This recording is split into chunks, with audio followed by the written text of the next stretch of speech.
Sup home skillets, welcome to another live stream. Welcome to something a little bit different. Sup Jacob?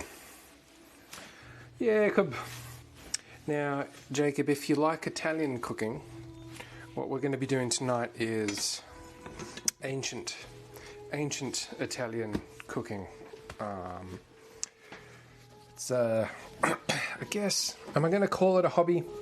This is something I'm quite interested in. In the context of food history, we're going to be cooking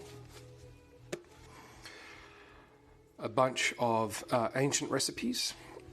Most of these are from Apicius's Register de Cookinia, and they're at least 2,000 years old, all of them. Probably another 1,000 years on top of that, really. The interesting thing about ancient cooking is that a lot of it is not so disconnected from what we enjoy now. And the reason why I got into it in the beginning was, what do they eat? Is it terrible? Basically, was my main question. That's what started it all, and the answer is very similar things, and generally, no, it's really quite nice. Well, excellent. Well, this, you could absolutely consider this as Italian.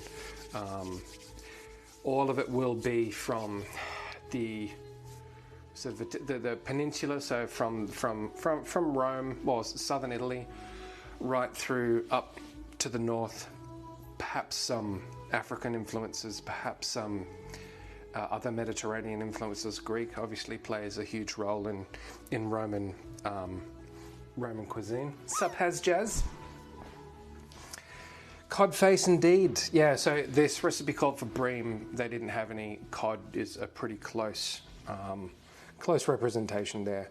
And also, we have a couple of new animated emotes. We've got Sooty on deck. So there's 3 animated Sooties, and then there's 3 static Sooties. Yeah, pretty pleased when I found these. So that's the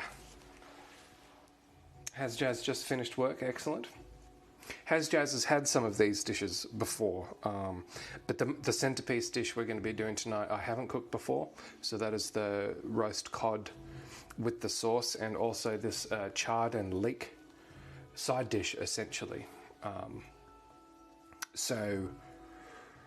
Along with that, we've got the lentil pulsa, which is leek and coriander. Really, it's kind of like a dal, like what we would understand today as a dal. Done that a couple of times, always good. And then we'll do a focaccia as well. And Shelley's going out to dinner, so this is just for me, but the volume that I'm going to cook tonight is going to be enough for luncheons tomorrow. So that's the damn plan. Yeah, and so the little static emotes. I've only got, at my current level, like slots for 3 animated. How dare she leave? It's a damn disgrace. It's going to Akiba, apparently. Yeah, so that's happening. So yeah, every the static emotes, I do have animated versions, and hopefully one day we will unlock them. But for now, we're just going to have to make do with what we've got. Whitey and Angst are next on the list. So if you're interested in this kind of thing, Marco Gavio de Rubis and others have published a series of books on historical cooking, and they go to the source material, translate it, and then give context, and then the recipes, and they have a fantastic YouTube channel that shows you them cooking them from scratch as well. I will, yeah.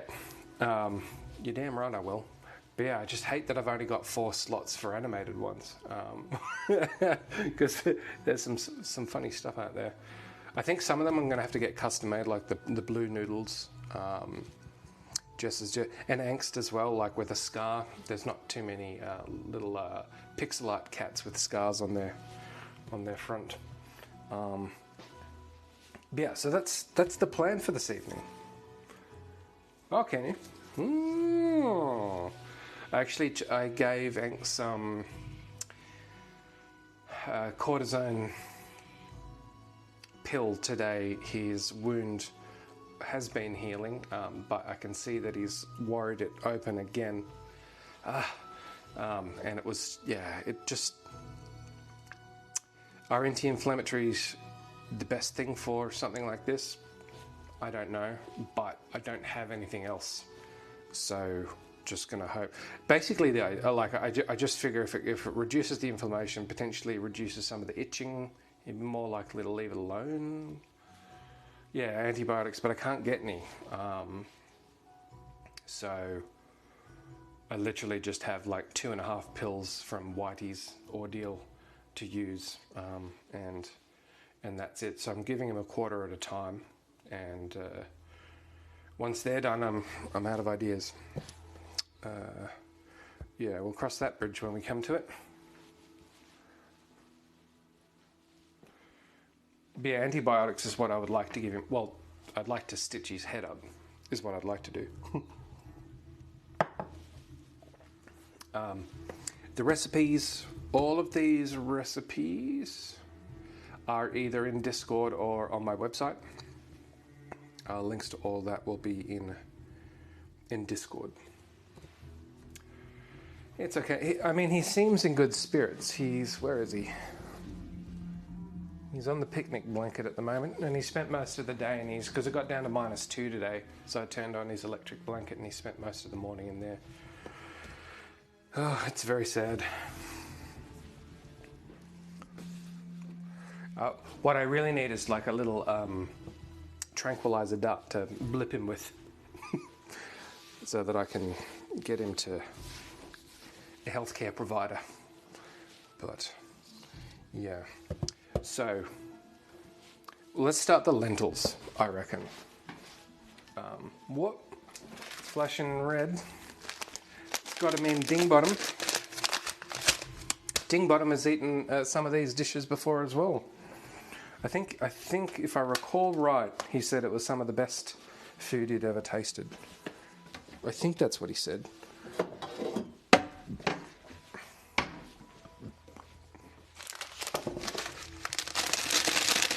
But the cod tonight will be interesting to see, and the chard. Kind of well timed given how expensive things are here at the moment. The fresh produce down at the moment, it's just out of control. Absolutely out of control. You know, what can you do?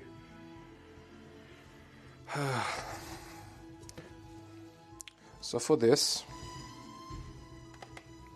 we're looking for 250 grams of lentils. Well, that's half of this packet. That scale is not right. One of the other key things in Roman cuisine is the garum. So garum is a fermented fish sauce, and you basically can't get it. Maybe somewhere in Italy, I guess. Maybe in America, but it's not a thing. So we've got a couple of options. I have fish sauce, which I normally don't use because there's a lot of people that object to fish sauce, but Southeast Asian fish sauce is probably the closest thing that you would get to garum. In the past I've used just dried MSG or salt, and tonight we will use vegetable stock as well, because you know, I get it. Like fish sauce is not my go-to sauce.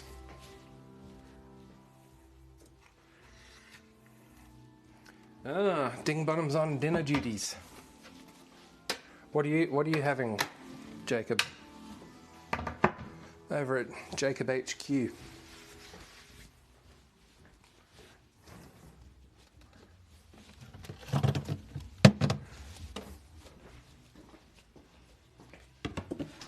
So what we'll do... Sup, Jess? What's the good word?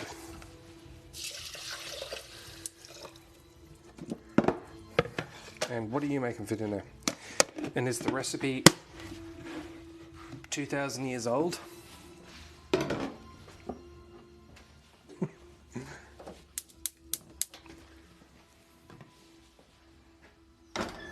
Lentils.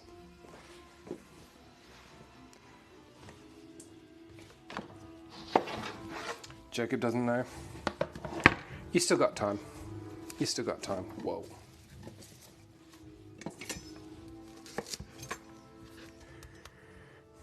So half a leek.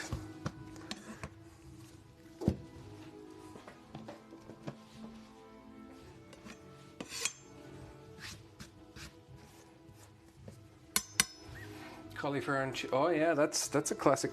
That's a damn classic. I've changed my position on cauliflower, and I've decided I like it. Don't know if you're over here, sort of using like deep fried cauliflower, like a battered. I have an ant there. And satay sauce is a really good side. I think Mum came up with that one.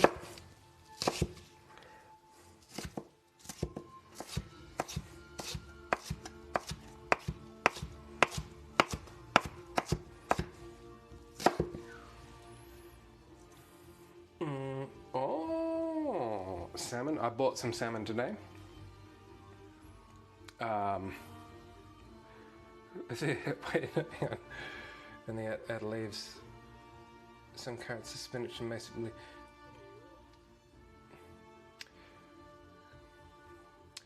save the and carrots. Yes.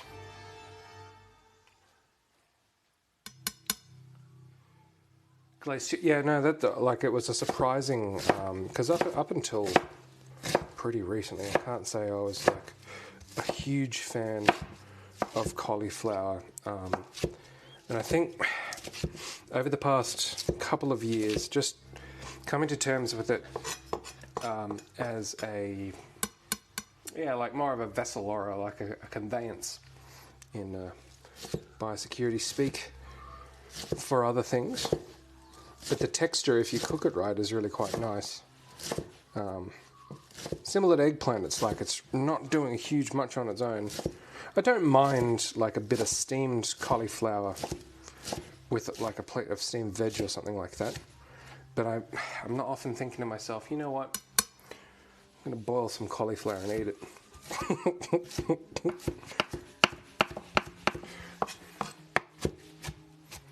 MLP the Chad. Handy cooking tip to test spaghetti ready to eat. Throw it at the wall if it doesn't. That is absolutely true. Welcome. I was worried for a second that you're a bot.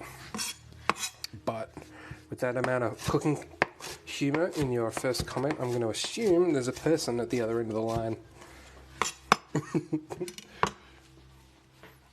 And it's a pro tip. Thanks. I wouldn't look too closely. Did I? Took off a bit of a fingernail a couple of streams ago. But yeah, so I mean, and actually I don't know if I've ever, this rocking motion here, so this is a French cook's knife, 20 centimeters. You've got a few options when you're using it, but this rocking motion, so the tip down first, and then it's this is your sort of your first port of call for, and that is very different to how you use a santoku. So this is Japanese, like equivalent of a cook's knife. This we're basically going straight down. Well, the idea behind the knife, you want to go straight down. There's no rocking. The blade is slightly curved, but straight down in the first instance. So let's just keep an eye on these lentils. But I'm not calling myself a knife authority. I'll tell you now. Whoops, that's not in.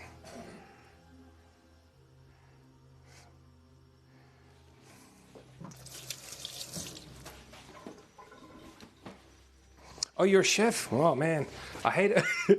It's like the time that we streamed Finland Week, and we had a Finlander show up, and all of a sudden the pressure was on because I don't know what the hell I'm doing in that case. So you well, I'm glad to hear it. So you cook professionally, like as your day job? I cook to eat, basically. So we've got our lentils on the go. We're going to boil them. We're going to wash skim the scum off, and then we are going to get some leek into it. So for Roman cuisine, the main pairings are generally leek is your allium, garum is your salt, is your seasoning, and coriander. Coriander is probably one of the older spices, or is one of the older spices known to humankind. And then honey, coriander, both dry and fresh. And then we have rosemary, and we have bay. I've brought some of the berries with me this time, and this will be what's going into the cod. And then I have some oregano, and then mint or pennyroyal, like similar sort of flavor profiles, and rue, which is actually quite hard to get where I am. Manage a restaurant. Oh man, it's gonna be late nights and thin profit margins. Said it before and I'll say it again, part of me does want to run a restaurant one day, but the sane half of me says it's probably not the best idea. So these lentils are split. They will take a while to soften up, but you'll notice the scum start to form once it starts boiling. On the side we have our focaccia dough. Focaccia is a very, very simple bread to make. This is flour, yeast, water, a bit of salt. Focaccia leans on the oil, but especially afterwards. So this is almost ready to roll out.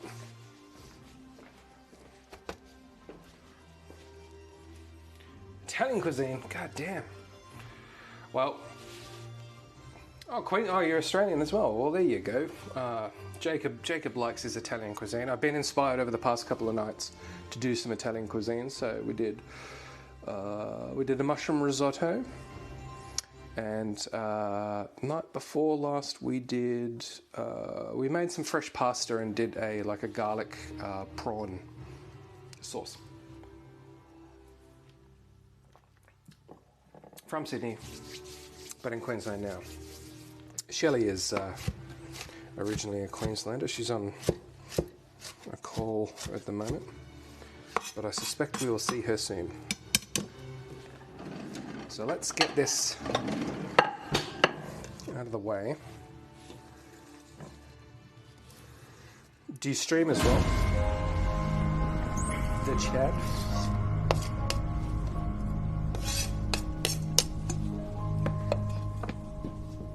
Fresh coriander, yes.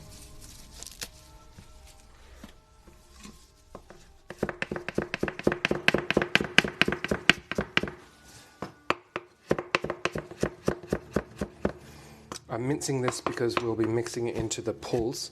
So a pulse in ancient... A pulse is like a... It kind of means like a porridge, but a pulse can be made out of any cereal. You could say it's a gruel, or in the subcontinent we're talking, yeah, a dal. But basically a boiled cereal.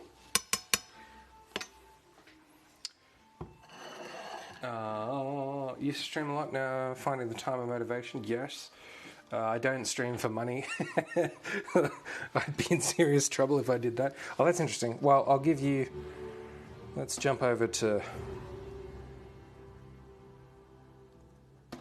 There's your follow. So get that up, yeah. I think, Jacob, you can and you should.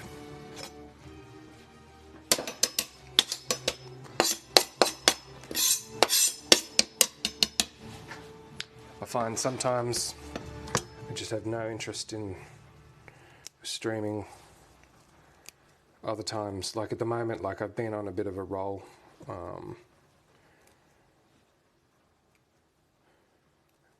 It's kind of hard to pick, but making it easy for yourself is key, I think. So the other thing we have to do for this sauce for the cod is boil an egg, because we need the egg, a hard-boiled egg yolk as a thickener.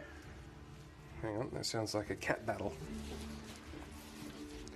To the cat battle music. Who's fighting out here, Angst? Nobody? Okay.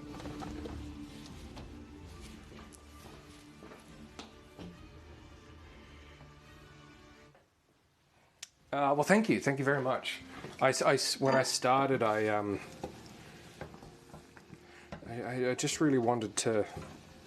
There's so many cooking streams I stop in on where it's like someone's just got one camera and it's just, you can't hear them, you can't... Yeah, just, I want to learn from it. So I thought, how would it be done? Like, how would I watch it? How would I like to see it?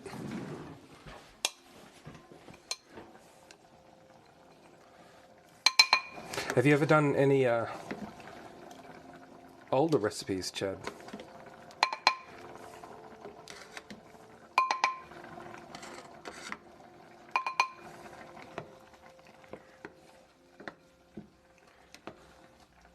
Let that keep going on.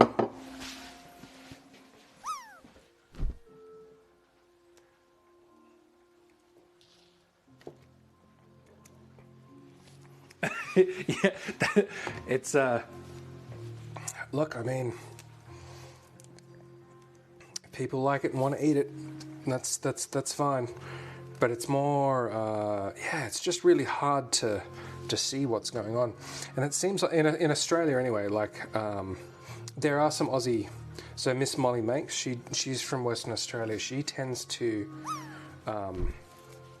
she starts really early. She catches the US crowd. If I cared enough, that's probably what I would do as well. But obviously I don't. And then you have... No, there's a few that are gone now. So that is that. Let's get a little pot of water on for the egg. Do I have a little pot? Yeah, I do.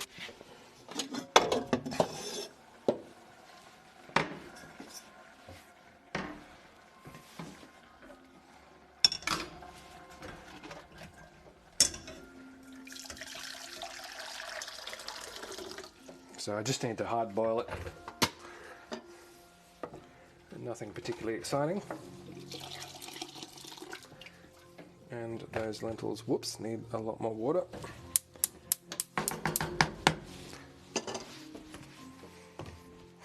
Okay.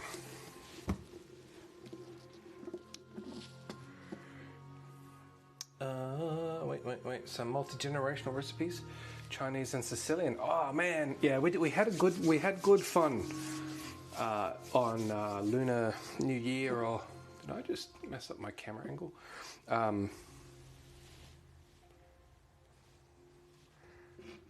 In February we did. No, that's fine. A series of Chinese dishes. I like cooking Chinese food. Jess posted some photos relatively recently of her mum's, what do we call it, Chinese banquet, I suppose. I was experienced in the region. I've never been, but I would absolutely like to.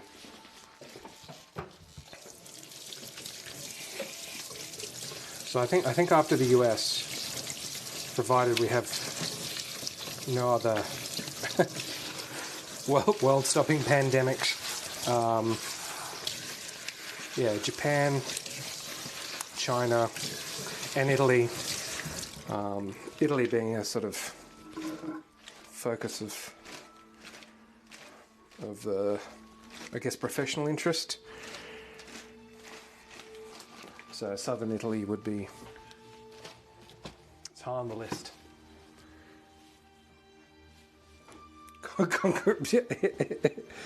Classic. You know, I've been doing a bit of retro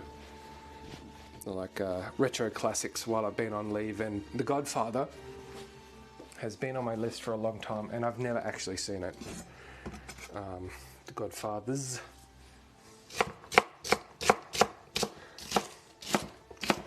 So, just finished watching Clockwork Orange, The Shining, Aliens. After our heated debate the other night with Zoidenberger,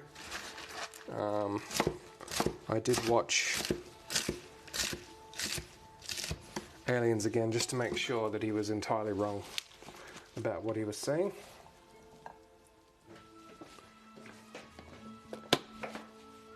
And I can confirm that he was. Oh yeah, Taxi Driver.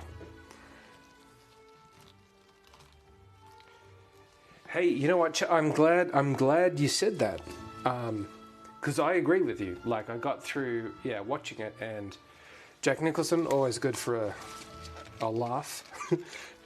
But the miniseries is better. Yeah, it builds. The miniseries is better. I don't know if Boomshine is in the chat, but I'm fairly sure he'll attest to that as well. I have no idea who the actors are or were. Don't know who composed it, but it just leads into the hauntedness a bit better, and a bit more subtly. So there was a scene that I was waiting for, and I couldn't remember whether it would. There's a scene in the TV series mini movie where I think it's in the morning, but like all of the chairs in the restaurant, which are up on the tables, all move, like the ghosts move them off and then drop them all on the floor at once. It's a great scene. And if you ignore the mid-90s TV CGI, there's like the fire hose that's got like teeth and that chases Danny, and then the swings, like the toy sets, the swing sets outside that move. It's like, it feels iconic to me. Steven Weber and Jack Torrance. I'm gonna have to look them up.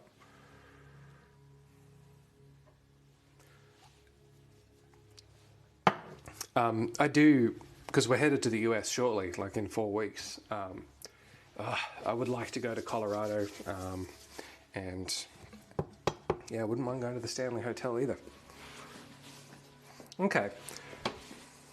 Because it's been a long time since, I'm thinking like, Langoliers is a weird one that seemed to be, I mean, if you're Australian, like that seemed to be on like, I don't know, whatever the 10 or 9 or whatever, that seemed to crop up a bit. The Stand is good as well.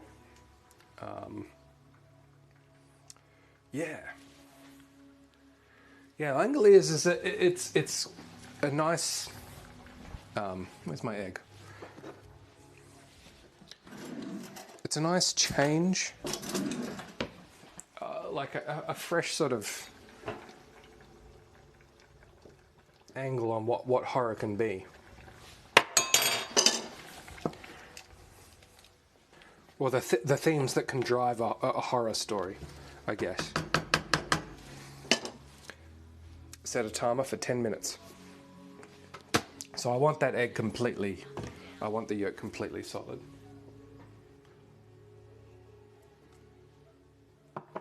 Yeah, I haven't seen the Netflix series, but yeah, the miniseries, the Stand miniseries was good. I often, yeah, these kinds of things do get overlooked because they're, you know, for TV or whatever, but I think back to the Stand,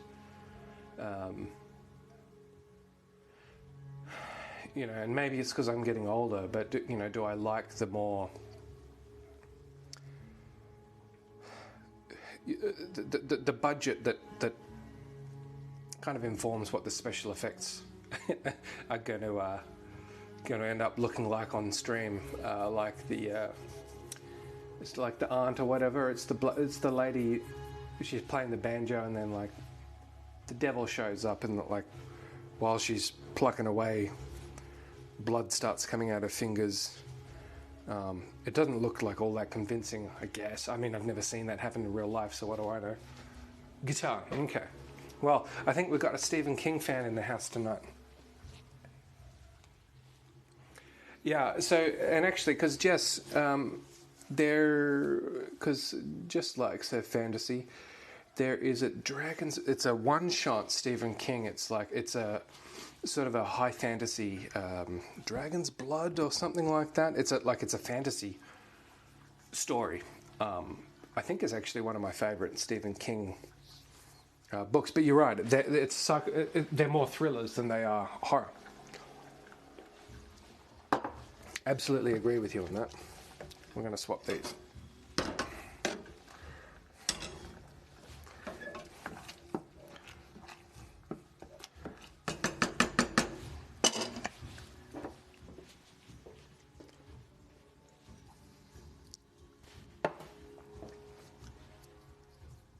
The eyes of the dragon? The eyes of the dragon. I mean, if you're putting it, I think it's his only like fantasy thing, and it was kind of like a murder mystery, poison. I don't know. Like I probably read it when I was 14 or something.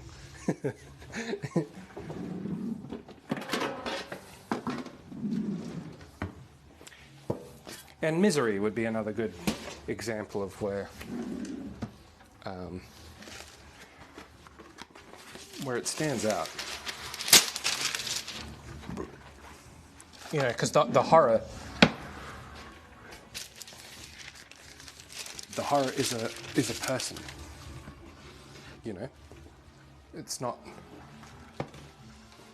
the supernatural.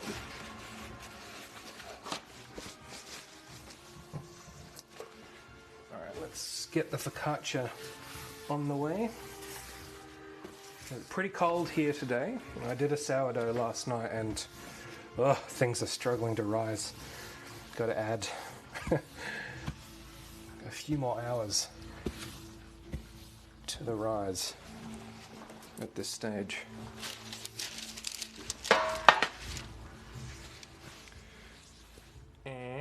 Wait, I've missed something.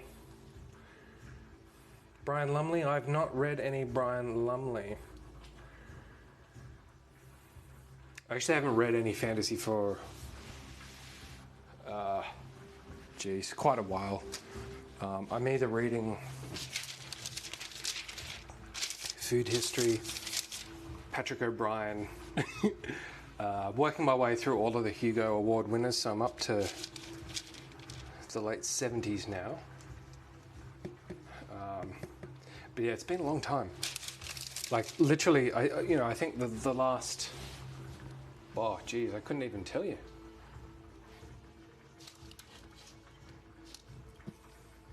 You know, when I think of the Farseer trilogy, so Robin Hobb, but I read that in like high school, and I'm kind of like, I remember that being quite good, but I'm not sure if teen me wants to go back. It's like rereading the old Star Wars books. A lot of them are not very good at all. Some things are best left in the past. Man, I tell you, Patrick O'Brian is essential reading. It is the best. It is the best historical fiction that exists, in my opinion. It's just brilliant. So I'm up to. I decided the other night. It's like, yeah, I'll do another one because I've been literally rationing them out for years, and I've only got 2 to go. And that makes me sad. Because he was writing the Auburn Maturin series right into the late 90s. A bit of trivia for you.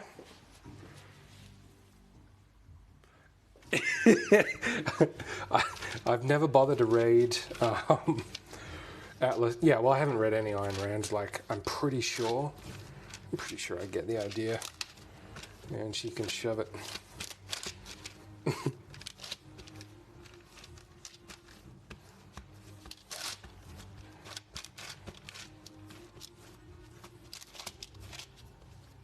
Oh, Jacob's a Stephen King fan.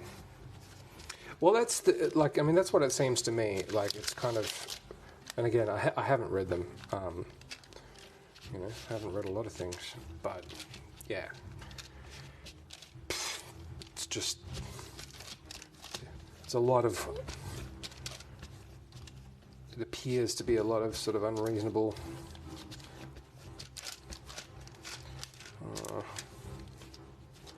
I don't know how to describe it. But yeah, Ayn Rand's not high on my list of sort of like political titles that on my list. So there we have a focaccia.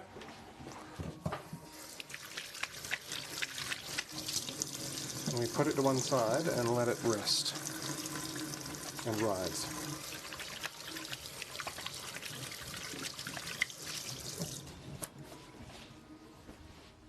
I still feel like my camera is...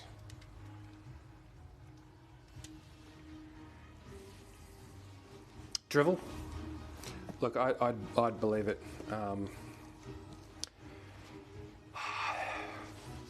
There's not, and this is the thing, you got like reading broadly. That's all right. You do, it. You gotta sometimes do it. I read conservative news as much as I read normal news, reasonable news, I guess I'd call it. Not because I want to, but just because, just to get a feel, I suppose.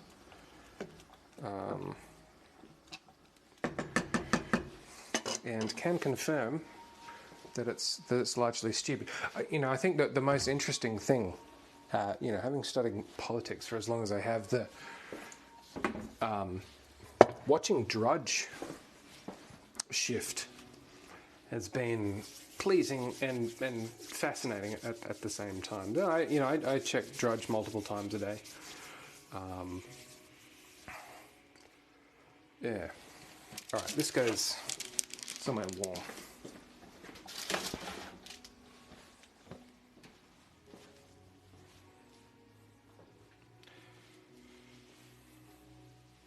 If you're going to watch a movie, TV show, or read a book for entertainment, don't want politics either side of the spectrum, indeed. Or if the politics is so far gone that it doesn't really matter. And because there's obviously some sort of broader macro politicking in in Master and Commander, but it was a long time ago. Yeah, generally just sci-fi for me at the moment.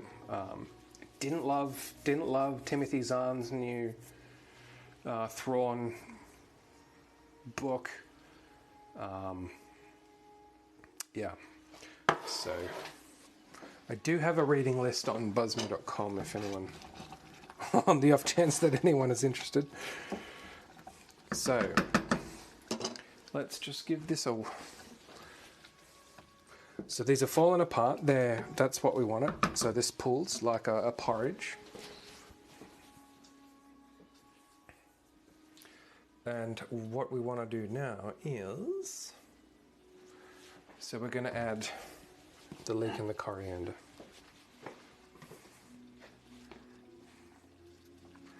And I've already made a pretty serious mess.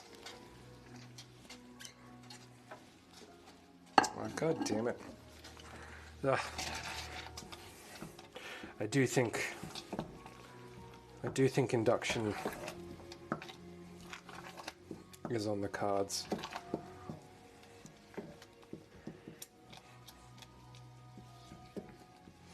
So this would be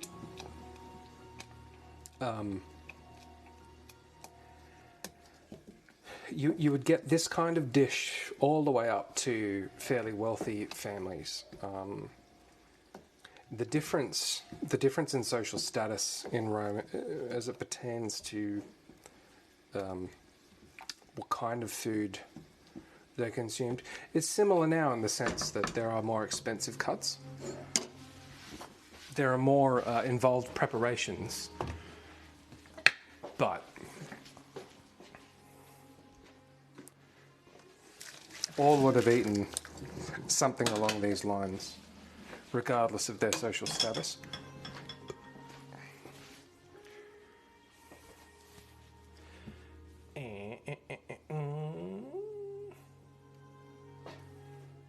Supergirl, haven't watched. All right, well, thanks, Chad. If you're still there, it has been it's been fun. Nice to have a new face. New damn face. Did actually mean to go to the comic book store today, but I didn't get around to it.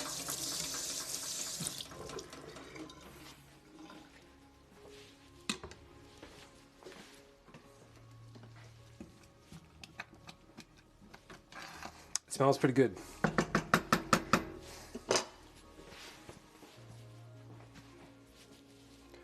All right, what do we? What's next?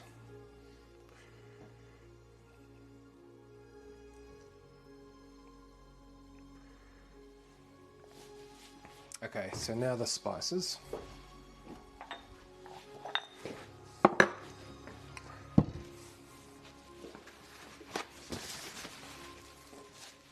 These old spices.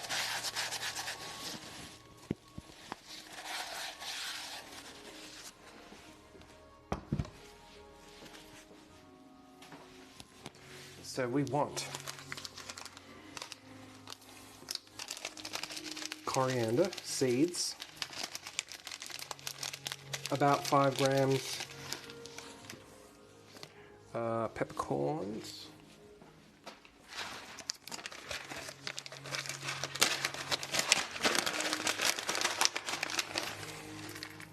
the recipes from these era rarely give specific measurements unless they're talking about really big batches of something, and then you're talking about like X number of containers into a vat or a pot or whatever. So as unhelpful as it is to say, oh, do this to your taste, if you've never cooked it before, how the hell do you know what your taste is for this kind of thing? But I guess if you've cooked a little bit, you'll get an idea.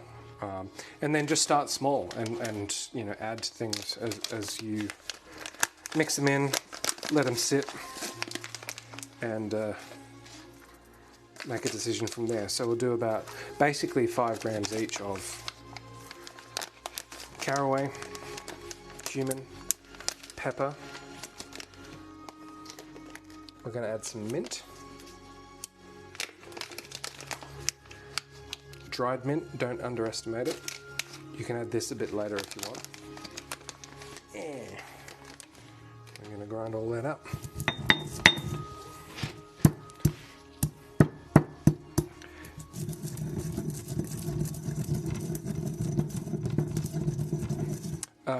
Yeah, my day was pretty quiet. Went to the markets, got ingredients for the stream, drank a martini, watched some videos about space, and here we are.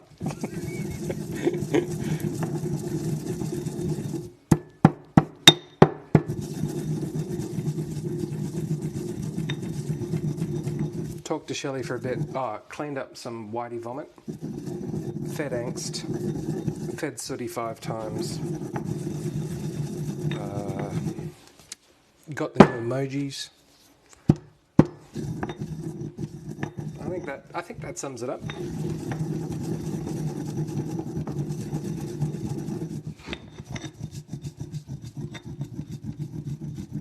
Dark Firetail is here. And just, yeah, no, indeed, it is an adventure.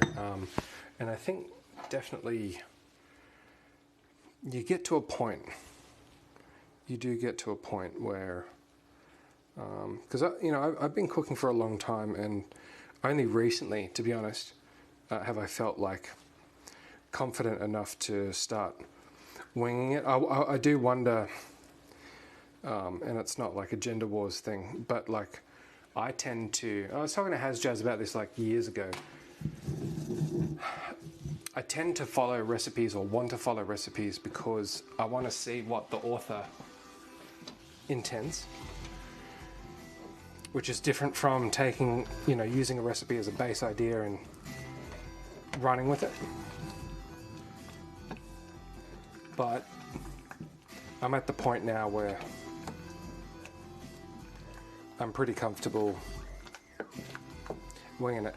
But these in particular, especially with historical recipes, I do want to do it as close as possible, because it's pretty much, food is pretty much the only way to physically connect with times past.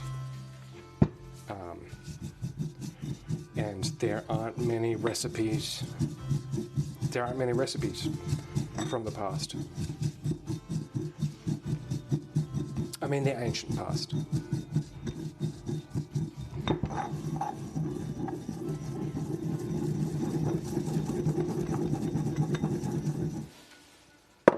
It sort of starts to peter out. The oldest one that we know of is a Babylonian recipe. It's lamb and beetroot. I've done that on stream before, actually, but that is literally the oldest recipe that we have on record. And humans have been around for a lot longer than that.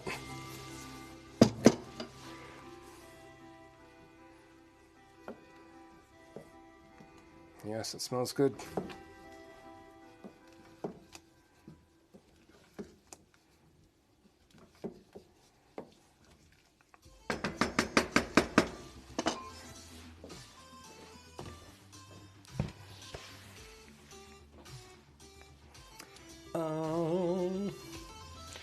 Jess bases the idea of modifying a person if you make it something obscure with a... Yeah, and that's it. Like this, I would take... I mean, all of these I would shift towards something slightly more modern in terms of like, flavor composition. But yeah, it's like making a baseline, I suppose. As an autistic individual, recipes have always been a rule, not a suggestion. Yeah, look, I tell you, it's... well, presumably I'm not autistic, but it's really about the idea of... Can I give you an example of where it doesn't work well? So if they didn't have the companion videos, so recipes without pictures frustrate me a bit, because I really do want to see how the author intended them to be presented. And so some cookbooks you'll have photos with a step-by-step, so Jamie's Ministry of Food. That's what I tried to do in my cookbook as well. It's like just at least give you an indication, because if you've never done it before, you're literally flying blind if you don't have pictures. So,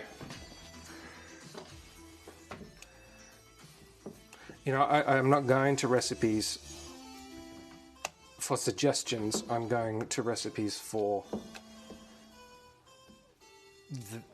what they think the outcome should be.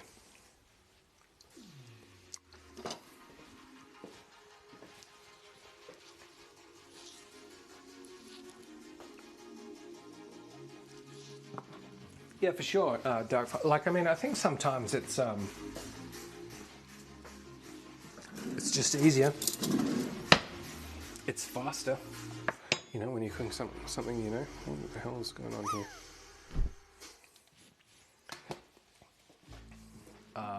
And you know, you like what you like.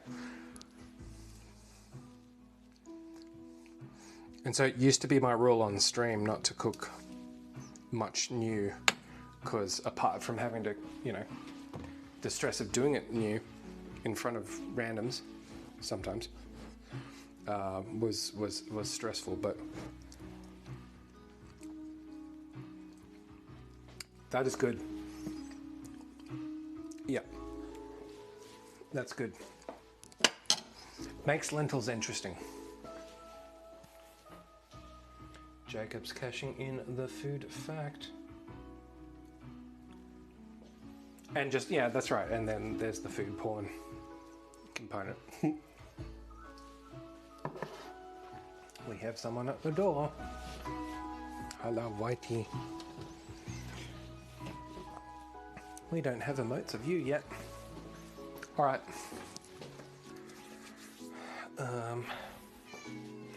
Hush now.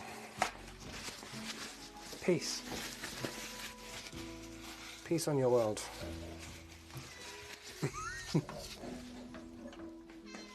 Yeah, well, hang on. Patience, please.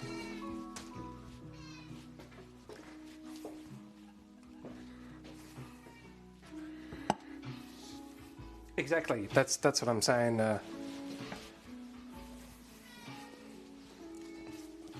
Dark fire. It's validation in a way. Validation for, you know, the effort you put in, but also I must have done the thing that they said to do, because that's what it looks like. Yes.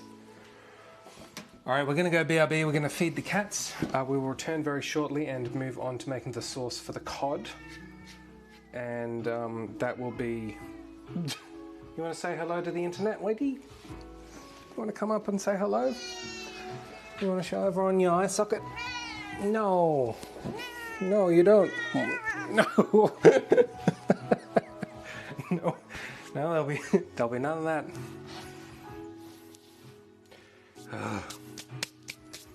All right. BRB.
let's talk sauce.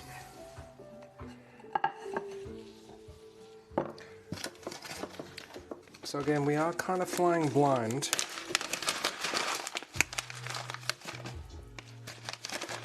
But it's basically a herb sauce. So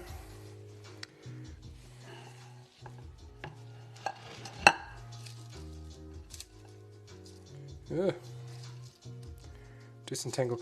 One thing I did think about doing actually was making a tea out of the bay. So this is fresh, and we have some of the berries, and in my opinion, bay has limited usefulness. Like, it just doesn't really do much except for the scent. Super dry bay, there's no point. So what I'm thinking is we mix up a bit of hot water and make a bit of a tea, a tincture, is that what we'll call it? Because herbs rely on heat for the so the oils, the volatile oils in them, tend to be activated with heat. And so even if that means running, say, your rosemary under hot water before you use it in a dish, you're going to get so much more aroma out of it. So I think that's what we're going to do, just to start off with.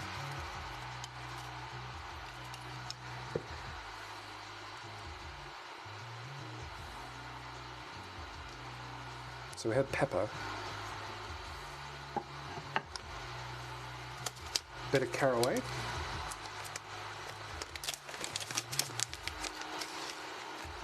and this is going over the top of the, we're going to bake the fish.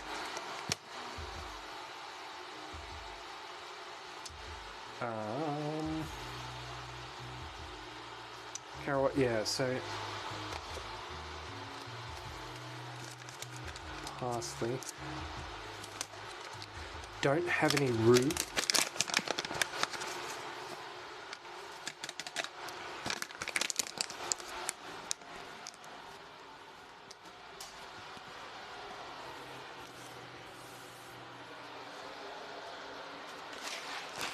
Peppercorns can go away.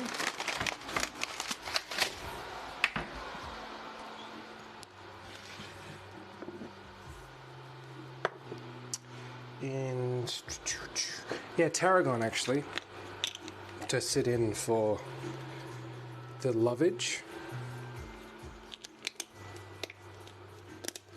is the key thing here. And so this is a sauce that you spoon over the baked fish. But yeah, let's whack some hot water on the old bay. Why not?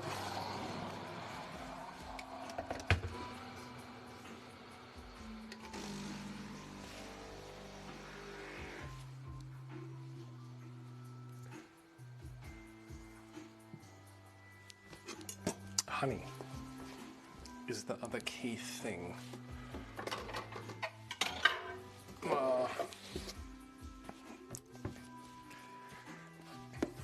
And I'm going to avoid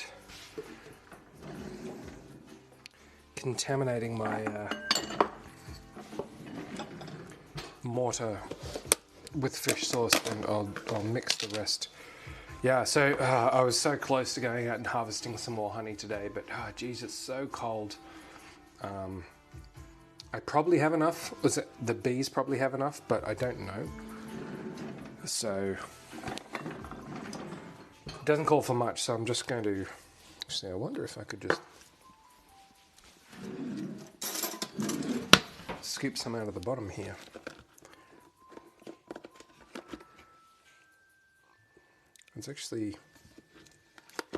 That actually might do it. I do need just a touch for the lentils as well, so I'll heat this up and squish it.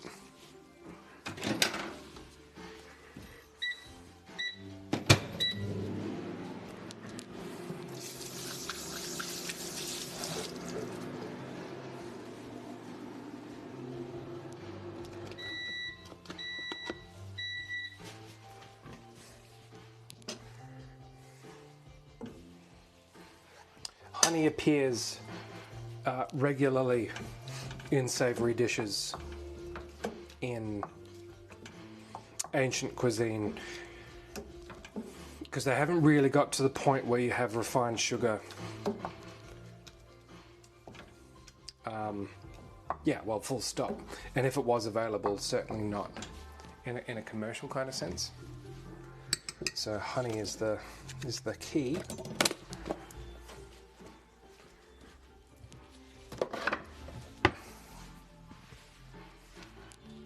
And it wants. So I've only got one piece of cod, so we're talking about a one to one with the liquids. So a splash of vinegar, and then the same of garum or fish sauce. How the hell do you open this?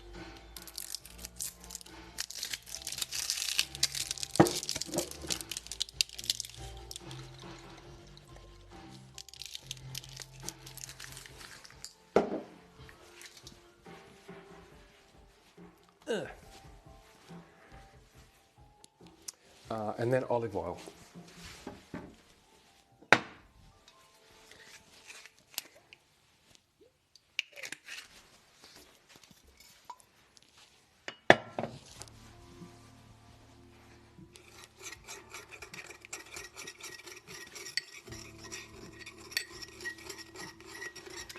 Angel, what's the fastest way to wash the dishes?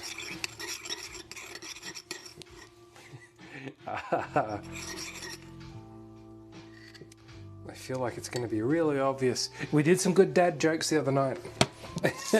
Well, in my case, let's put them in my fancy new dishwasher. So, you tell me.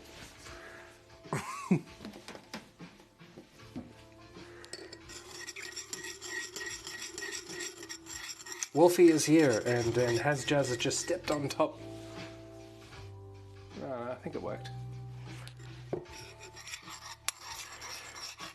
A wild Wolfie has been... I guess he wasn't in a Pokeball. Welcome, Wolfie. We're doing something a bit different this evening. So we want to... Oh, actually, what we need is the hard-boiled egg. So we just want the yolk for this. So you will get things like maize, like I guess meal to thicken things, like almond meal especially. Not as much in Roman cuisine, but certainly in medieval cuisine, you look to almond meal to thicken your sauces.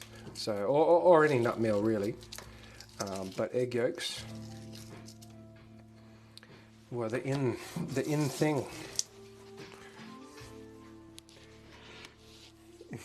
Just in time for the dad jokes, indeed. No, I got a whoops. It's a. Can we see it? Hang on, I'll show you. This. I love this thing. Hang on. Let's do. Oh, there's dirty stuff in. No, screw it. We'll do it anyway. Let's do a dishwasher tour. Yeah, so this new LG something, the thing I like about it, well, there's a couple of things, but the first thing is having the cutlery as a drawer. Oh man, it's just so much more efficient, so much easier to deal with. So cutlery goes on the top. With the bigger things, the reason why I got this is because you can use these little notches to either raise or lower this top shelf, depending on how big this stuff is. And then you got the the usual bottom rack. But the other thing about it is, can we see it? This little diva pushes the door open so it steam dries. So when it's done, it opens the door itself, sends a message to my phone, and sits open like that while it dries. And yeah, I freaking love this thing. No regrets. No regrets at all.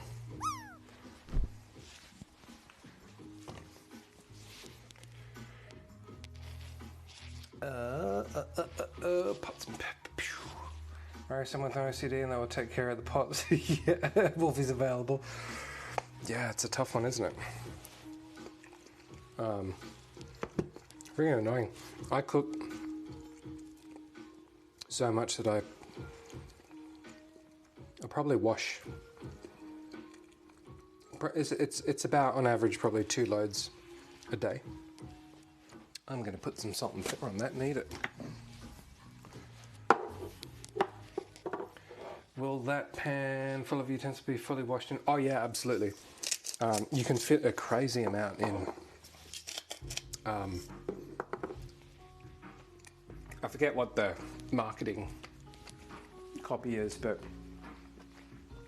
oh, and then the other thing is all the rack. I don't know what you call them. You know, the things that hold plates up. You can fold them down, and there's different ones depending on how big the thing is that you're putting in. Best dishwasher ever. Sup, C Monty Burns. In theory, yes, but there has been an interesting.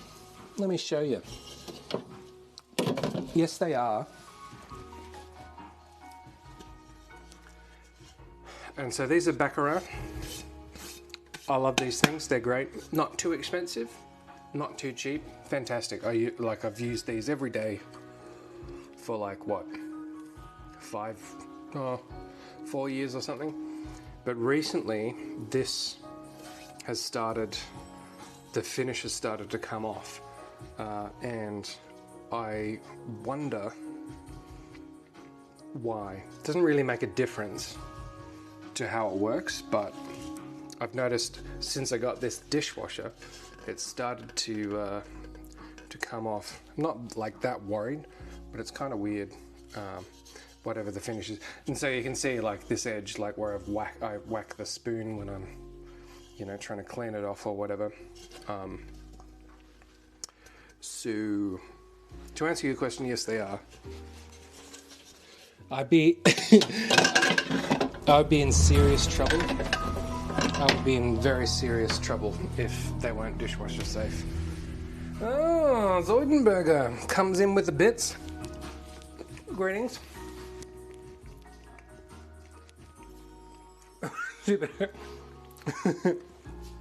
Well, you just have to adjust your hydration levels. I forgot what I was going to say. Something about dishwashers. Oh, yeah. This stupid thing. I was talking to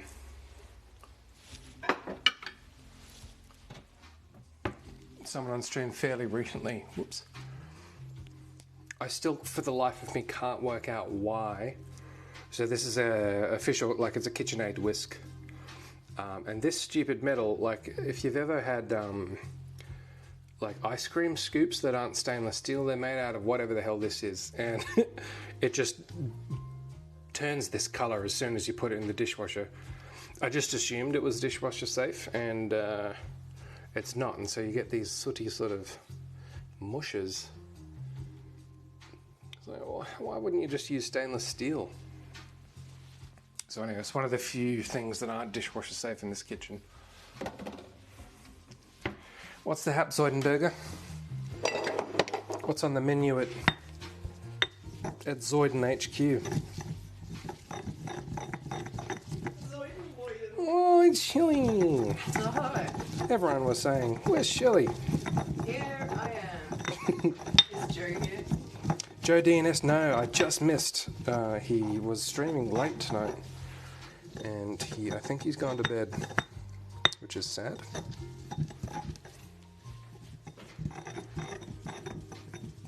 Yeah, I wash my chopping boards, but yeah, if I had to do it all by hand, I probably wouldn't cook as much as I do, to be honest. Would you say that's a fair position to have? Yes. Yes. So we've just finished up mixing the base for our roast cod. How's life in Elder Scroll? How's life in Tamriel, Zoidenberger?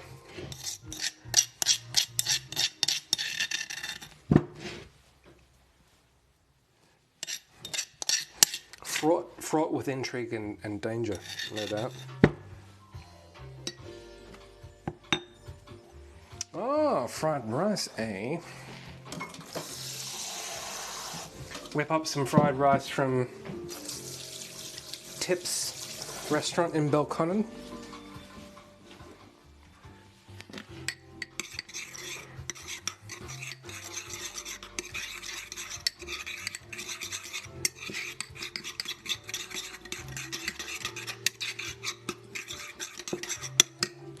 And then a bit of our bay water. Bay water. Bay water. Oh yeah. Yeah. And why didn't you? Oh, rejected. Come downtown.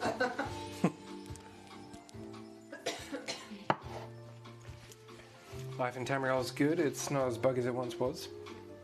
Zoidenberger's going to make it at home. I feel like we're going to have to do a cooking stream at some point. I feel like it's inevitable.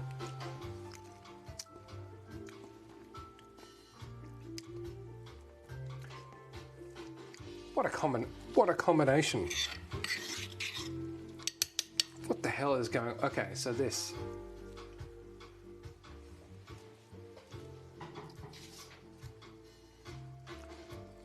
That is a sauce I have never tasted before. Hang on, it needs garum. A bit more.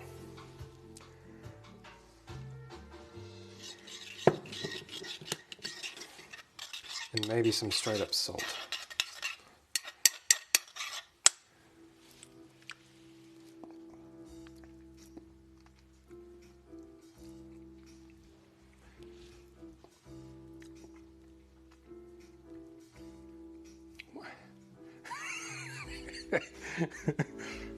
What is this? Okay. That's remarkable. That is weird.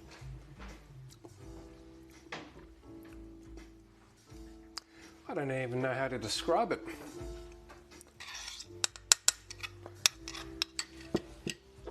A little bit more pepper, a touch more salt, and we'll let it sit. That is different. That is savory. It's sweet. It's got fresh herb. It's got dry herb. What is it? This is new. Hang on, I'll give you a bit. This is a sauce for roast fish, essentially. Interesting. Whoa. Yeah, like what's going on there?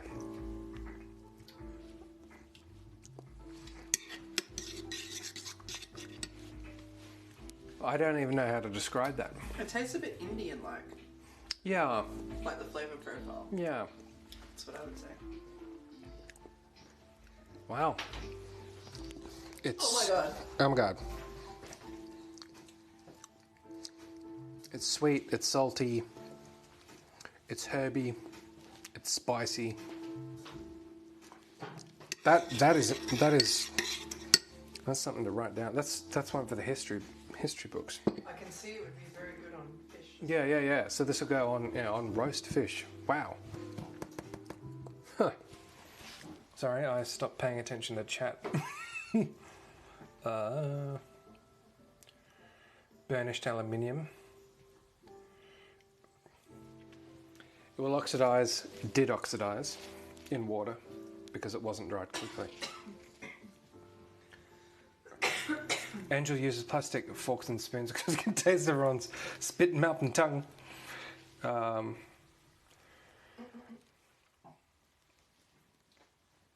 It could be. That's pretty gross. It's not what I wanted to to picture. Wolfie finally knows what Shelley looks like. Yeah, it's pretty good. She's a person. I like the look of Shelley.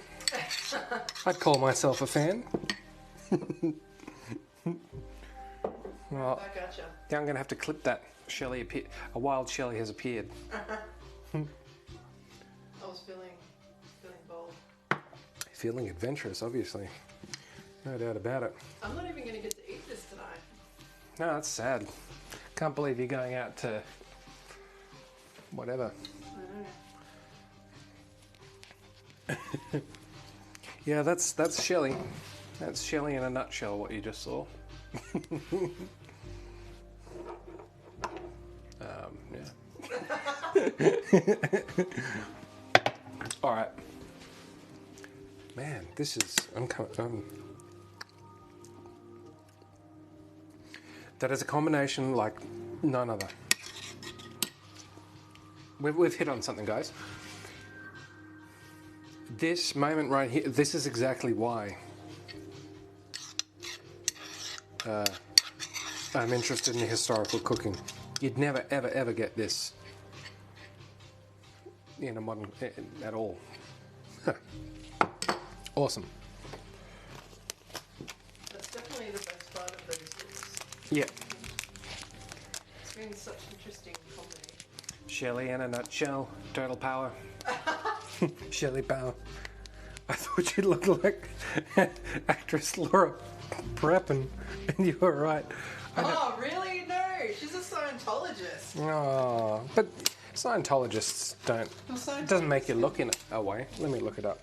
Yeah, she's hot. If I do say so myself. Well, Laura. especially in Orange is the New Black, which is my other favourite show. Oh, yeah. I imagine Wolfie might like that one as well. Yeah, Orange is the New.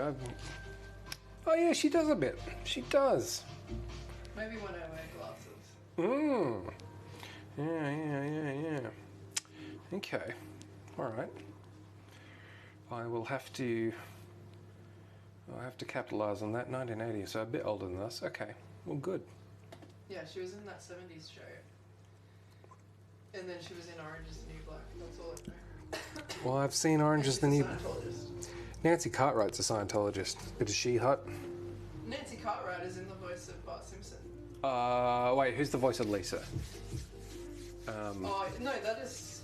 Is it both? No, that's No. Bart. Yeah. Oh, what's her bloody name? It's not Yardley, is it? Yardley Smith? Yeah, Yardley. Wolfie has seen it. Hang on. Lisa Simpson, voice actor.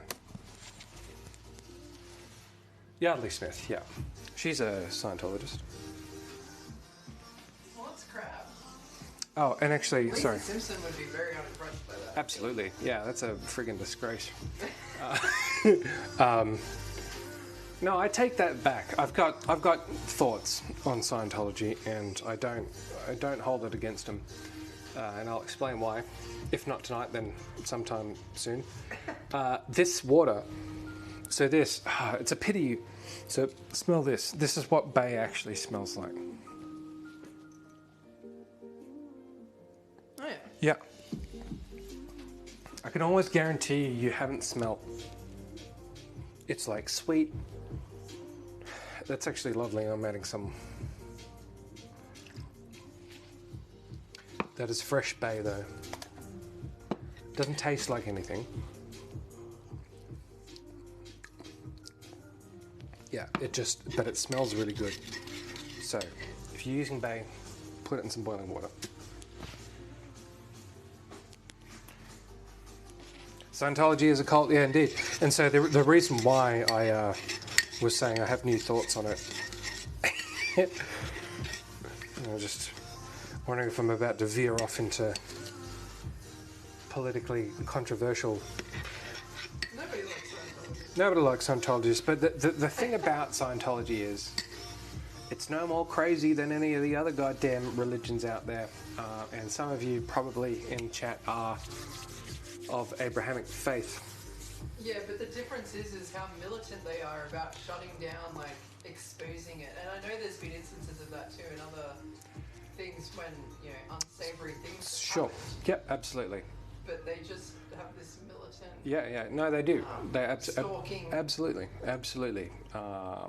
It's the intimidation game. Holding people captive, you know. Yeah, absolutely. You know, getting up and just stalking people, filming them. It's no good. But you know, you slice it by time, and this behaviour is no different to Christendom a couple of hundred years ago, and the beliefs, and again, I know, and it's, you know, it's a cheap way out. I got friends that are Christian. I got friends that are Muslim.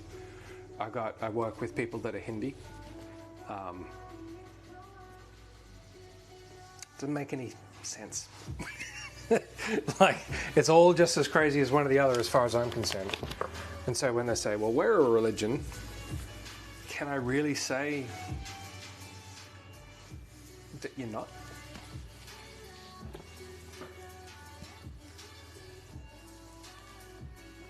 Yeah, Buddhism, yeah, that would be another one there.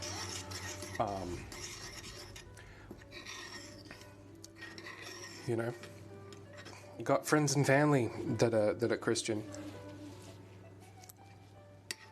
but I just cannot see the difference. You know, when you get down to brass tacks, it's like, you know, if people that I love, like there's one there, and they say, my God's the right one, my God and belief is the right one. Who am I to say one is right? All I can say is they're both batshit insane. Like, it just doesn't make any sense. No, it doesn't. But I guess you can kind of appreciate the others have, like, at least some kind of a history and stuff to it. Sure. Whereas Scientology literally came out of a dude that wrote sci-fi novels. Yeah, absolutely. Which you could say is the same thing as the Bible. And I do. Like, because that's so much older, like, you know, people just have a hard time kind of getting over that. Yeah. But with this, you think it's more clear cut. I guess that's why I have less respect, you know? It's like, there's so many examples where Well, any logical person wouldn't think. it's a new religion, you know, and you say, well, yeah, and like I say, I've got friends and family that are religious, and that's fine. Like, it doesn't matter to me. But it must logically follow that if anything can be a religion, then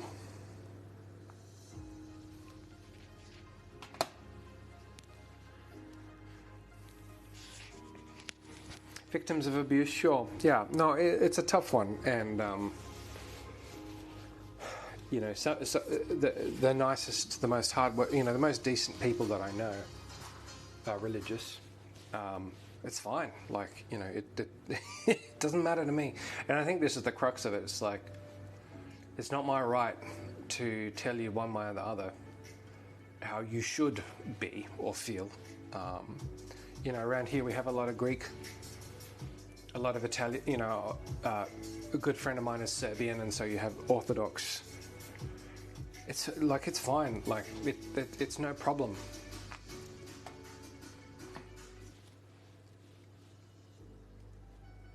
But it's very hard to say that someone who says otherwise and believes a different thing should have priority.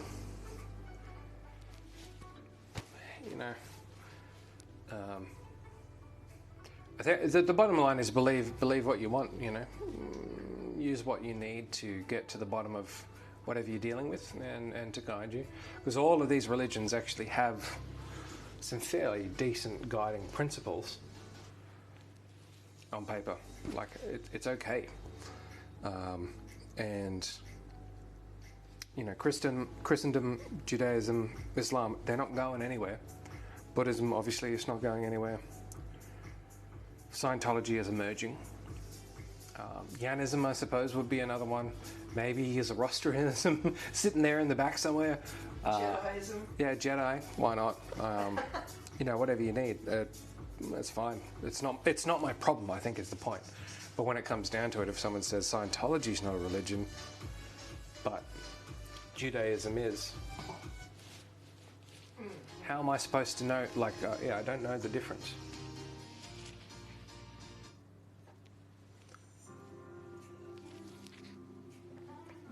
Do as I say, not as I do. Wolfieism, yeah. And I imagine Wolfie, and yeah, don't really want to go down the rabbit hole, but you know, these kind of sort of more traditional, you know, it's things like Easter for more orthodox Christians, say. You know, it's the biggest thing in the year. You may come from, like out the back, when Easter comes, you can smell them roasting up some lamb, you know. There's eggs, there's lamb.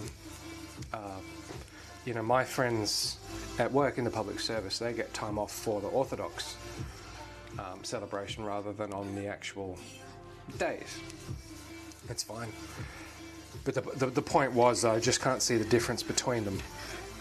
Whether it's Scientology or if it's L. Ron Hubbard or Jesus, I don't really see the difference. The belief in and worship of a superhuman controlling power, especially a personal god or the gods, thus need to have a god in order to be a religion. Yeah. Yeah. It's an odd one. My like a family friend, like, I mean, they're lovely people, and someone who taught me most of what I know about computer networking and computer security is a Christian who you know, is leaning towards notions of what it might be to wear a prophetic mantle, and the key is a complete dismissal of structured religion, so church, you know, laws and rule, and the Bible to some extent. And so you think of the Quakers, and now I'm getting really off track, so don't let me forget to actually cook dinner here. This personal relationship with a God,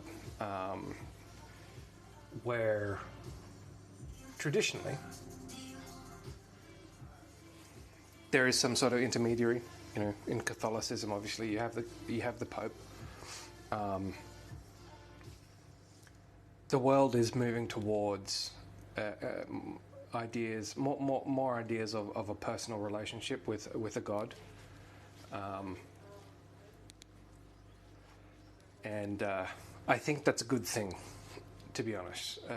Like it cuts out the middleman, obviously, which doesn't work for Catholicism or you know, your more orthodox Judaism and other sort of branches of Christendom. But yeah, do what the hell you want. And this is the thing. This is why it's never made any sense to me.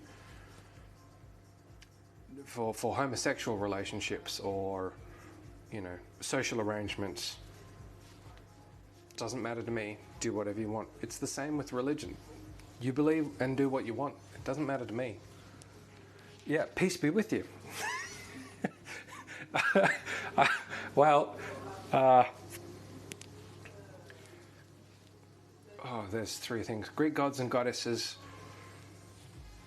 It's funny because what we're talking, actually, and I did actually think about doing, there are hundreds of ancient gods, and one of the recipes that I was looking at was a ritual, I guess, offering to a really minor Roman god, and it's basically arranging, it would actually be rosemary, bay, oregano, a set of herbs with some cheese on a plate, and that's sort of what goes to the altar.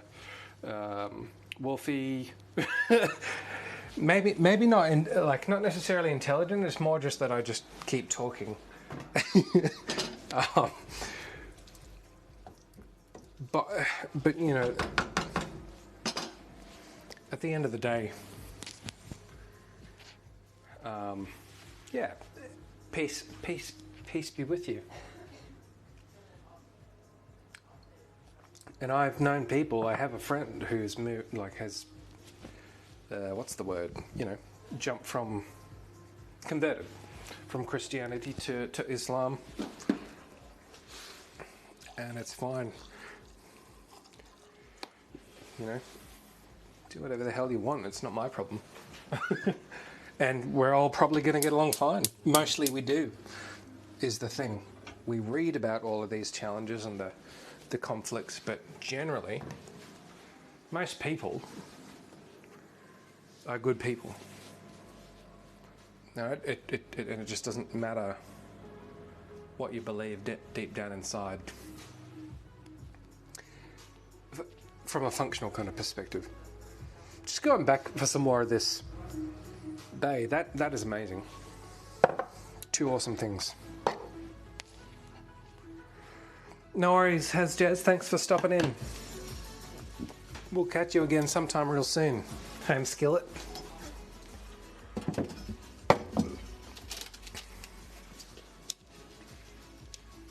Let's talk focaccia.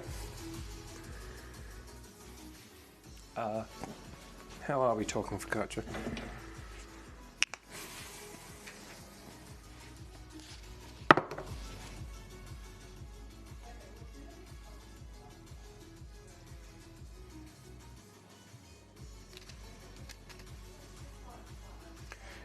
And just to tie it all off, and to link it back to Dingbottom's jab the other night about the talking. Dialogue is the key here. It matters. Problems start when you stop talking.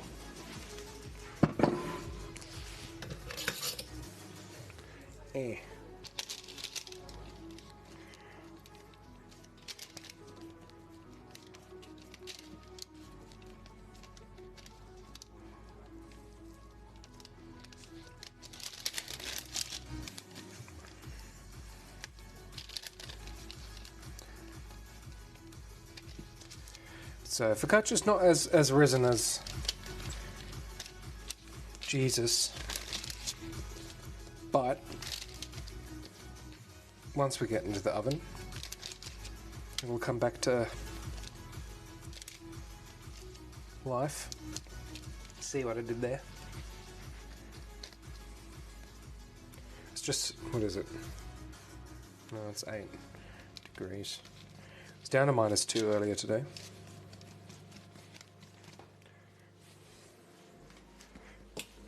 So,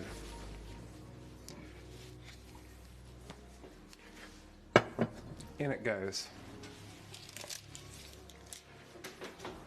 I have my baking steel here, so it's going to go fairly quick. Very funny. I hope so.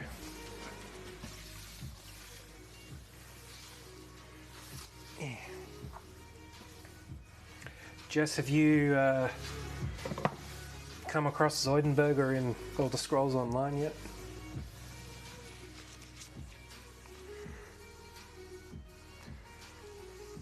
Yeah, it wasn't too windy, but I turned Angst's blanket up a bit.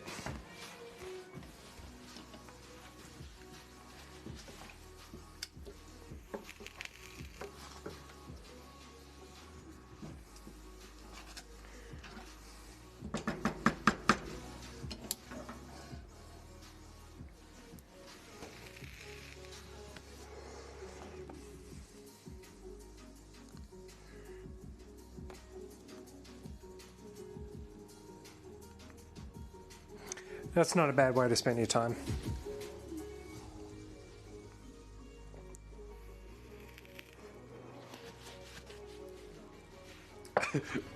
when I finally finished, oh my god, yeah, that took a long time to download. And then when I logged in, because it'd been like what, 6 years or something, maybe even longer. It was like a minute of just getting prompts. Everything has been respec'd, everything has been changed.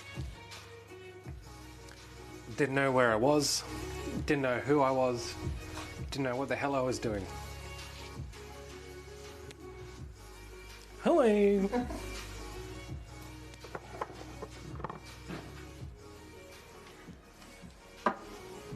Let's talk COD. Can't believe Shelley's going to miss this.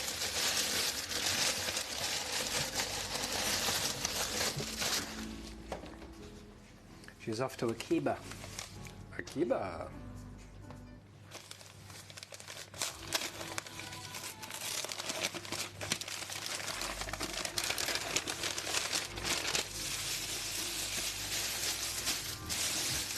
So this is cod. I need a little pan.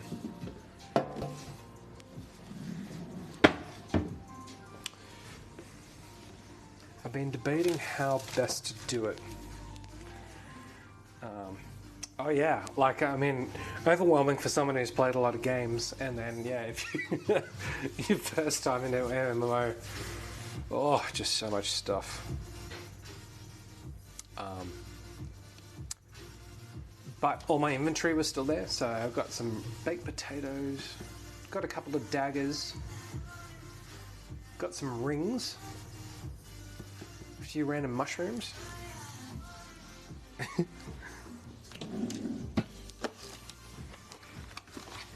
And then immediately respect into any skill that related to cooking whatsoever. So when we do go questing, I'll bring the food. I'll bring the picnic. You and Zoidenberger can do the heavy lifting. I'll stay back at camp and sort you out when you come back. Yeah, it is. It still amazes me, to be honest. Like, there's something special about that, I think.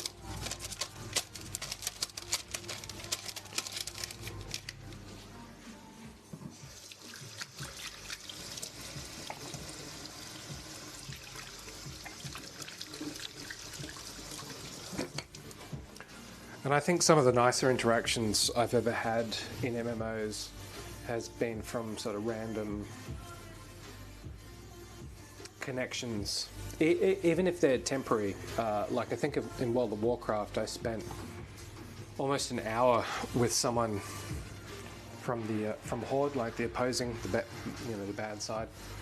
We're in Booty Bay, and he came up. And in World of Warcraft, I don't know if it's the same in Elder Scrolls, but if you're from an opposing faction, you can't speak each other's language, so you can't text to each other like what you're doing. But you can gesture and get an idea. And so we spent almost an hour just sitting on a log fishing. It's silly things like that that I like.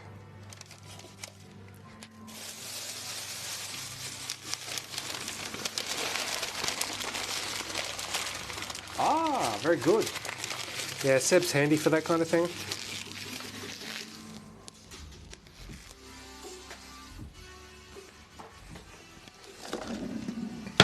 So I'll give you drinks and food and maybe some potions.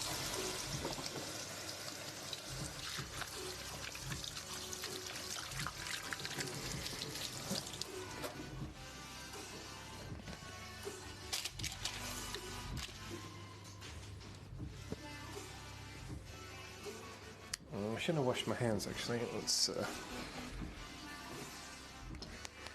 give this a taste. So I added some vinegar here before. Let's give it a go.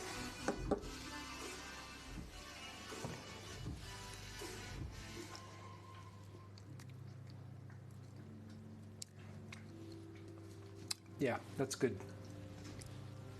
Yep. All I would do is just add a touch more salt.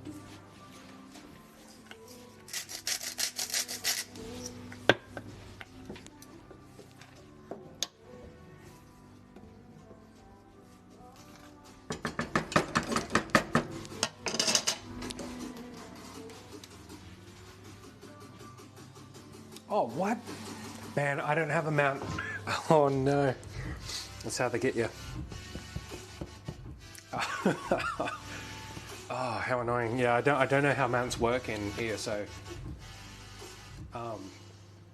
In World of Warcraft previously, I have relied on friends to carry me places. Whoops.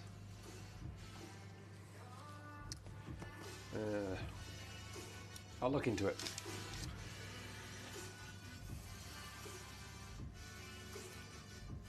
Training Pokemon. Oh, sorry, I missed. Oh, that's interesting. Yeah, that's retro, isn't it? Like connecting. It's kind of like playing Snake on the old Nokias using that little infrared panel. Wasn't very good. You pre-ordered High Isle and the Wolf was a gift. I'm gonna have to. I suspect Zoidenberger is probably going to be well ahead of wherever the hell I am. I think I'm like a level 14.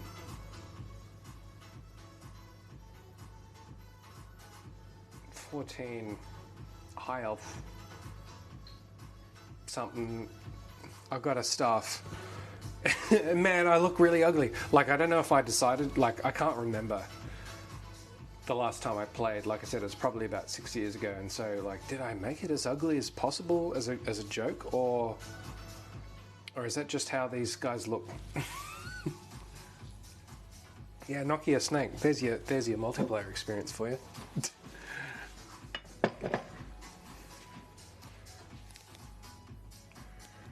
6, that's fine. It does take time. Once the grind, like the first, because you know your first dozen or so levels in any MMO are going to be largely fetch quests or fight basic mobs, which is good because it teaches you how to. Shelly's got a purple top on. Can you believe it? With matching purple eyeshadow. What? Wish I was going to Akiba. I wish you could come to. Maybe next time. Yes. It's just because I owed my counselees. Droogies. Yeah. My little droogies. It's fair. Yeah, it's a work thing. It's for them to talk about their careers and their aspirations and how they're doing and all of that. And I'm going to listen. And I'll hear about it later. And then I'll offer them advice when I see them next. True story. But they're also really cool girls that I love hanging out with anyway, which is just a pleasure. Yeah, one of them we're going to play some Dungeons and Dragons with real soon. Yeah. Maybe the other one wants to get in on the action. Oh yeah. I don't know. Didn't strike me as a D&D player. No. Where's my wooden chopping board? Oh, it's right here. Japanese. So Akiba in the city, Jess. Japanese. Well, what would you call it? I would call it Japanese fusion. Yeah, modern. You'll get things like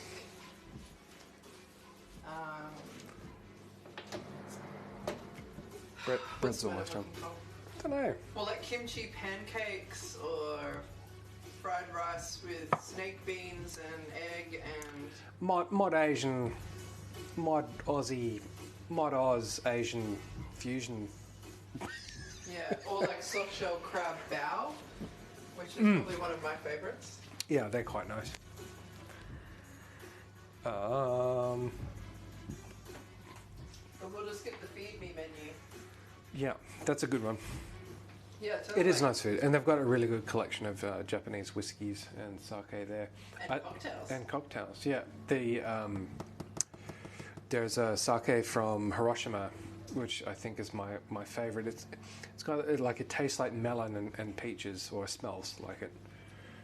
Just tried D&D with your last housemates group. It was fun. We all became undead because of the huge team fail.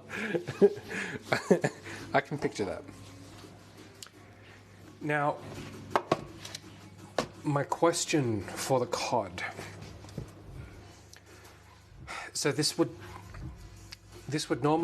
be cooked in what's called a testum, which is kind of like a Dutch oven. But I'm thinking about just roasting it in the open like this because I do want some texture and color on the top. Could fold it up in a parcel, but then I thought it would just be a little bit... I don't want it to be too soggy.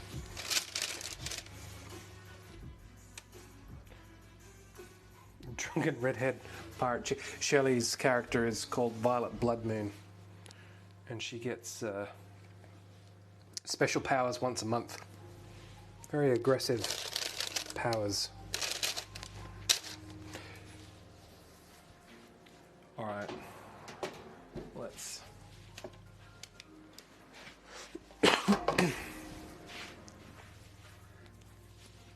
Yeah, the fish is fresh. I just got it from the fishmongers.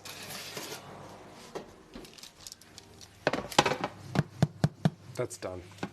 Okay. Where's my rosemary?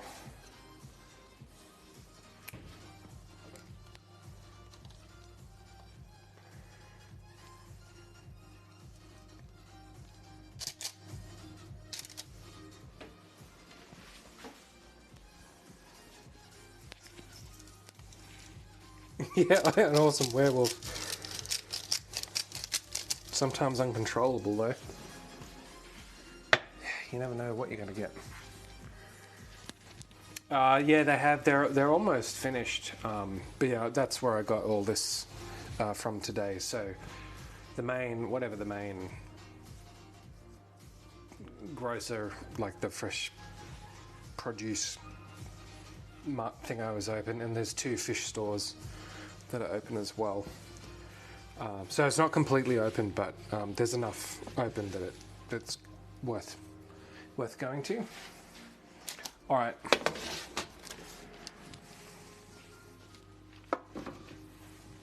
Timing. We'll go BRB because I have the chard as well. We'll go BRB and then we will wrap it up.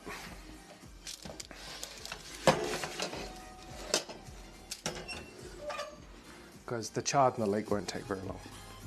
Okay, stand by.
bit more involved than I thought.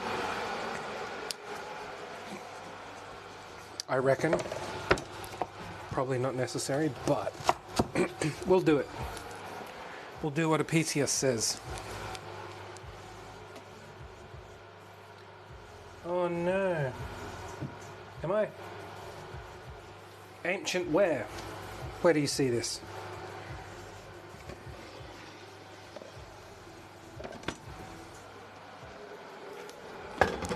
No, the Twitch title says ancient. No. I tell you, it's friggin' annoying setting up a stream. There's 7 different places that I have to put roughly the same thing. Well, it just goes to show that you're paying attention.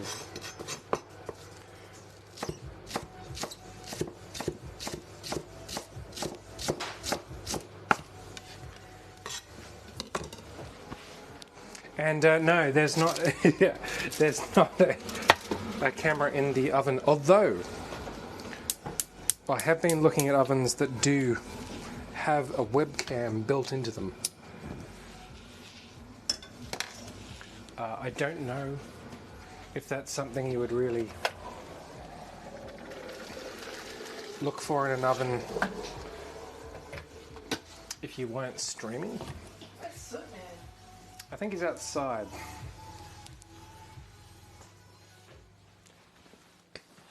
There is no app to do it all at once. I've got a batch file.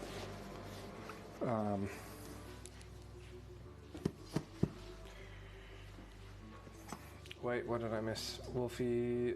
Bronchitis. Ugh. Bummer. I've been steering clear of all ailments.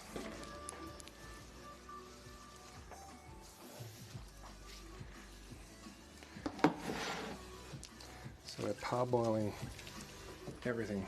Oh geez, I hope there's enough room. Just parboiling these. I don't think this step is necessary. But it's what we got.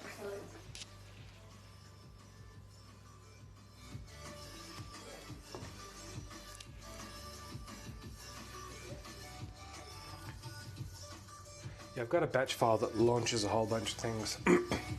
I have automated a stack of stuff in here, but still probably takes me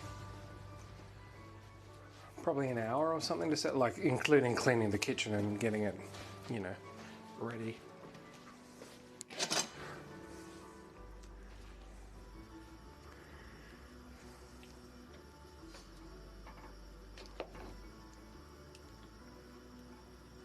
I haven't cooked rainbow chard for a very long time.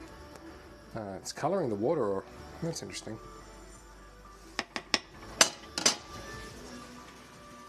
You can probably come down a bit. Whoa.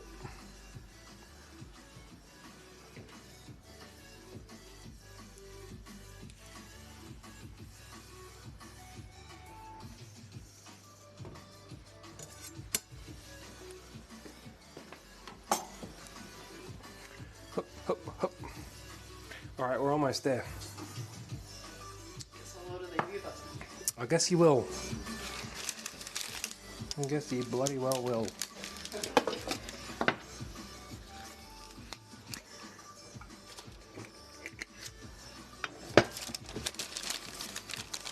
Just going to give fish some olive oil and then straight into the oven for about 20 minutes or so.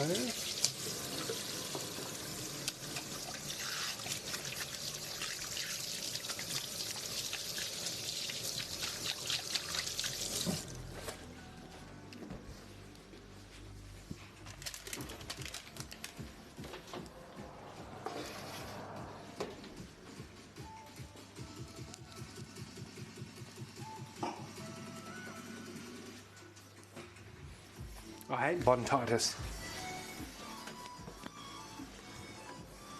Oh, my microphone cable just got caught up in the tea towel there.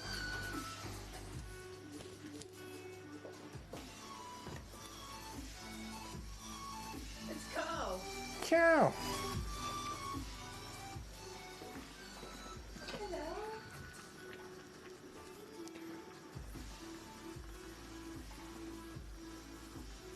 Wow, good colour. I don't know if you can actually. Do I have a white? Let's get a clean spoon.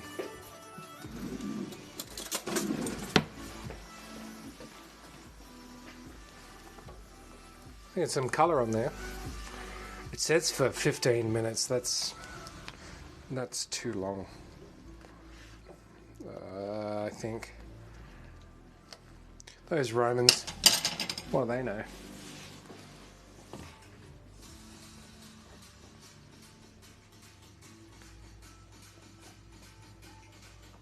Gonna have to add some Carl emojis.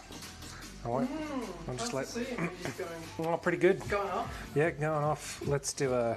Because I got Capagen on, so let's drop some. Let's drop some sooty all over the screen.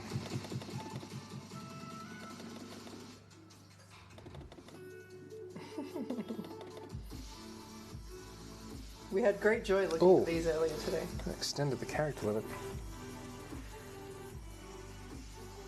Oh my god, Sooty with a bowl! That's good. It looks like Hang on. Oh, I thought someone modified it. Man, footies.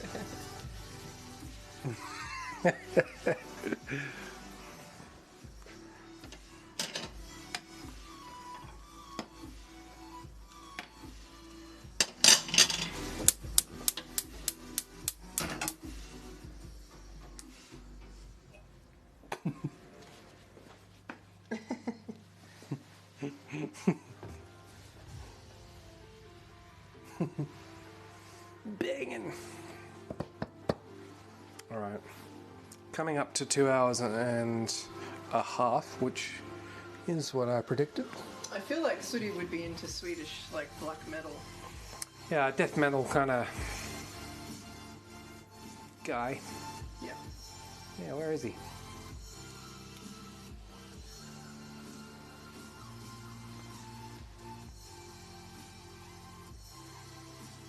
Okay, let's see. There'll be some of that a bit later. I actually don't, and so that's going back to the theme of this evening. We don't have much ancient music. We do have some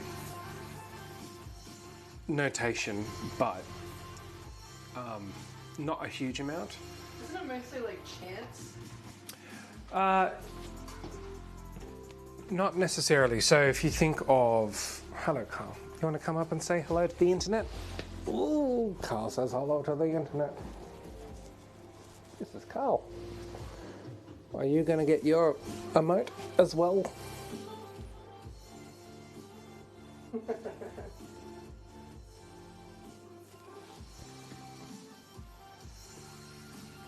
Cute Swedes.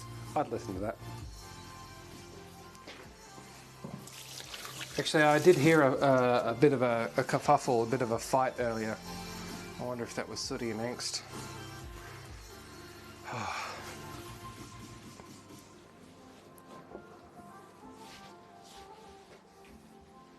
right.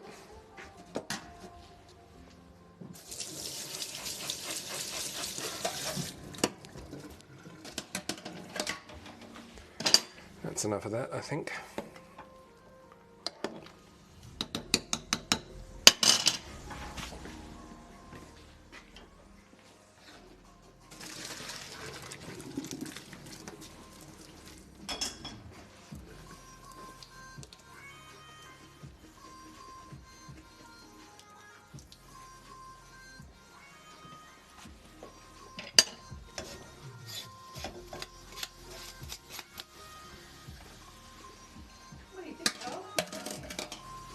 Yeah, Carl.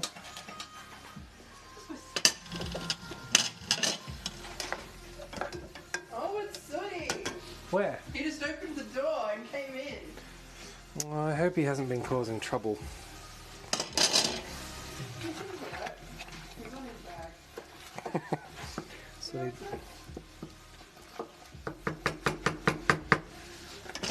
Have you seen the emojis? you're famous on the internet, so. afternoon, I just heard a loud bang, and then I looked out the window, and then I just see Sooty jump up on the fence. So I figure he's knocked something over somewhere down the side. Or he just jumped straight into the colour bond. It sounded like something was leaning against the fence, and maybe. No. Or something. What are you doing, Sooty? Maybe he was trying to investigate the situation. And help. What a tubby Tompkins. Alright.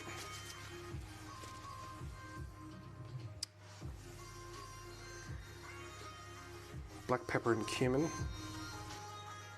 Oh, and then the raisin. Oh, that's right. Yes, okay. Okay. So the last part of this is I don't have raisin wine, but I do have some of this dessert wine, which we'll have to do. I think it'll be fine. And then basically you pan fry it. Oh, I put water in there.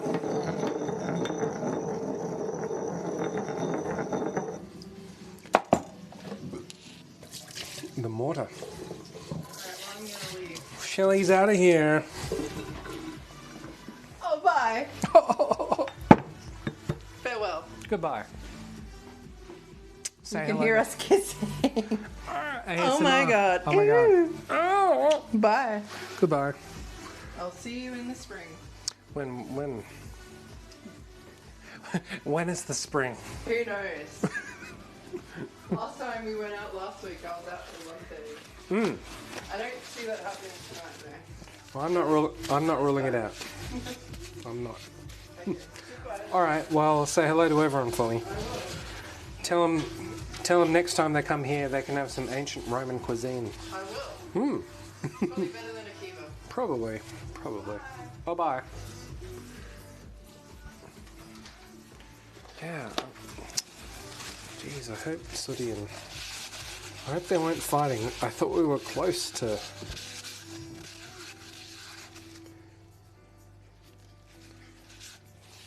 A peaceful transition of power. Boomshine did not make. I actually paid for these. Believe it or not.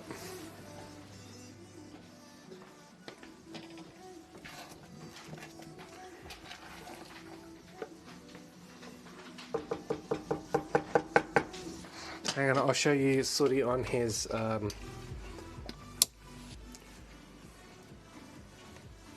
So Soot loves sitting on a good paper bag.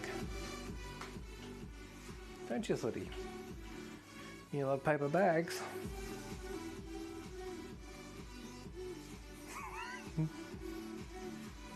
Did you fight with angst? Isn't he your friend? Isn't he your friend? No. Don't think so.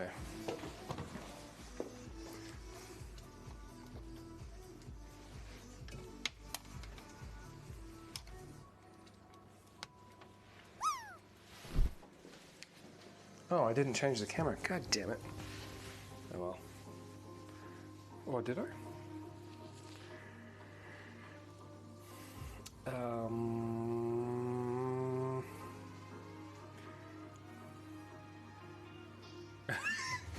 He's plotting for food.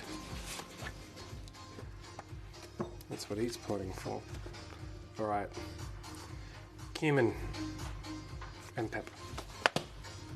I can do that.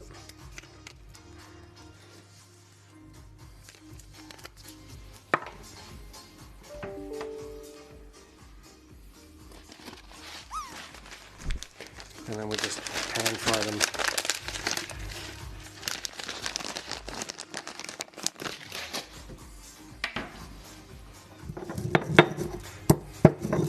I'm not sure if I've ever come across raisin wine in my time.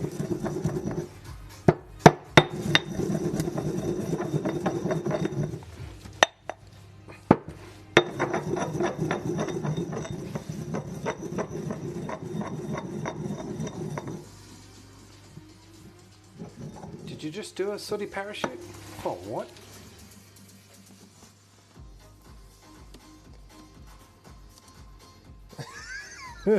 Hang on.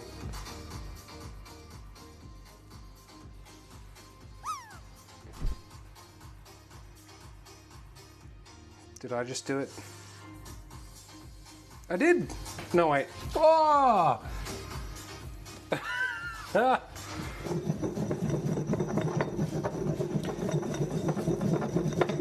You learn something new every day.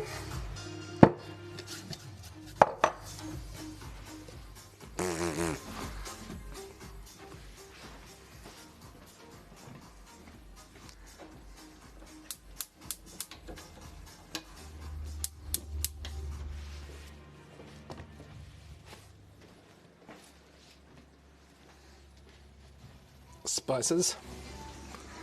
I think a bit of salt would be fair.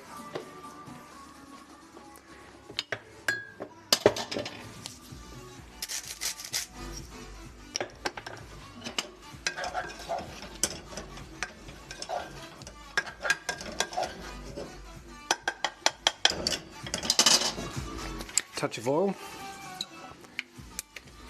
And then our sweet wine.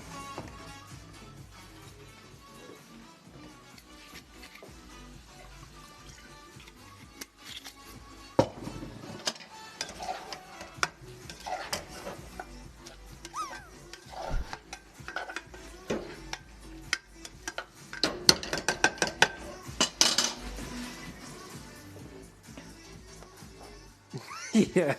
I was pretty close to messaging Stephen this afternoon and suggesting, oh, I mean, I'll pay the guy. Oh man, Zoidenberger just landed a Stephen butt for 17.4.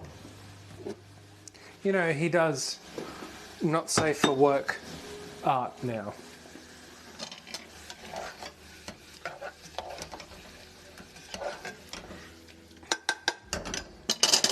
You can get access via Patreon.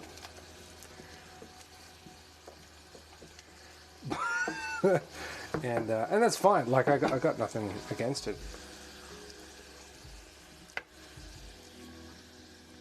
But I'm not sure I saw it coming.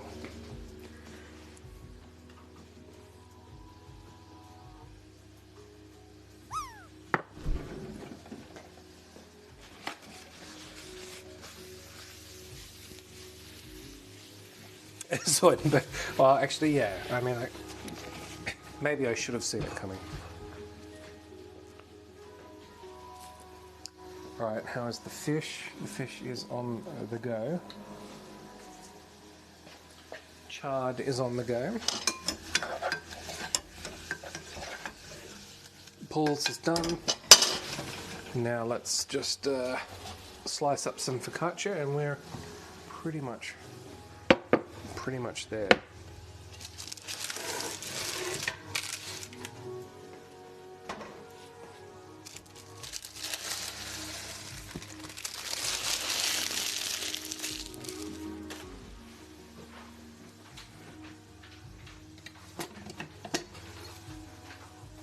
I need a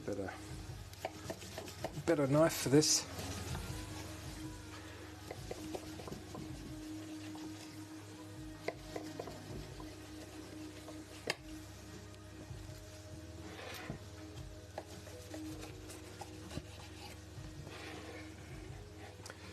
But so that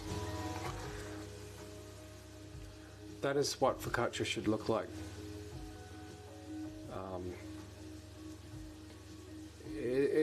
It's a really easy bread to make. Yeah.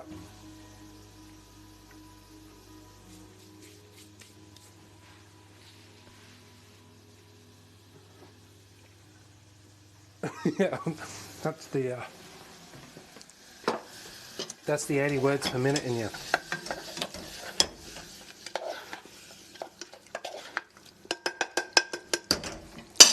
Okay. I'm gonna god, I forgot to run ads this entire time. The reason why I run the ads is because it stops the pre-roll ads for anyone looking to join.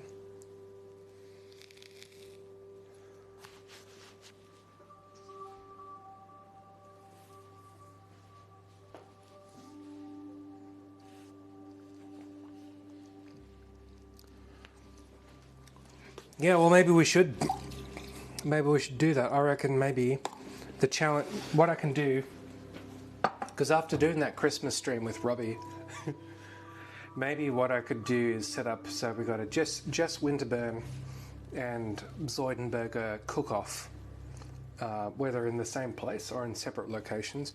I could probably produce the. That.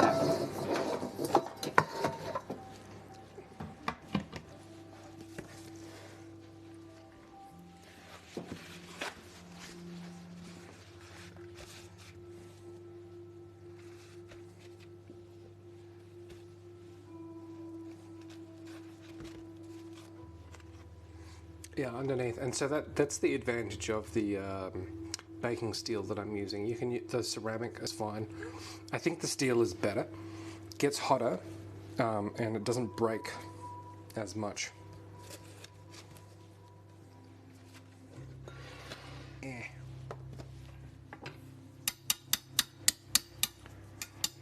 I mean, I stream for almost no time compared to what most streamers do. Normally it's,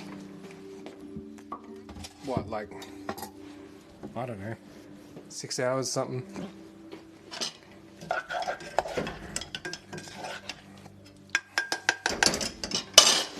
Six, 8 hours. You see these guys go for bloody ages. They're out of control.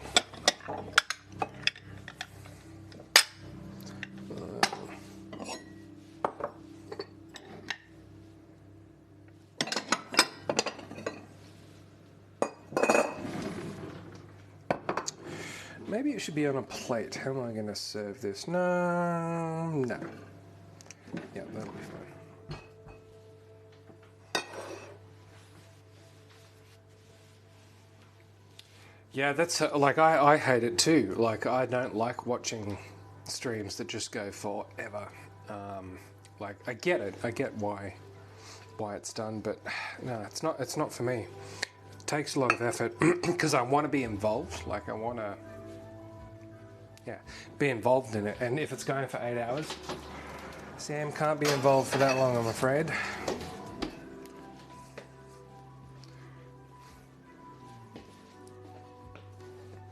Run out of caring.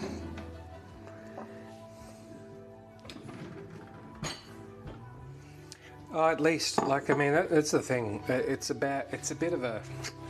I'm going to say like a bit of a problem, like people will stream for, I mean, people game for that long anyway, so that's okay. But this idea that you have to stream every day for, 6 to 8 hours is just, it's no good. I just couldn't possibly handle it, and, it's different if you're gaming, which is mostly what happens here on Twitch. But still, it's not for me.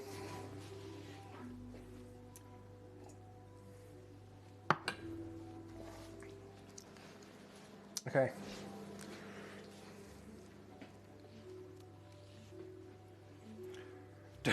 Yeah, exactly. Well, so this camera here, the ZV-1, has an interesting. So this is like a premium vlogger, designed for the vlogger market, and it has some really impressive skin smoothing settings on it, which it does live.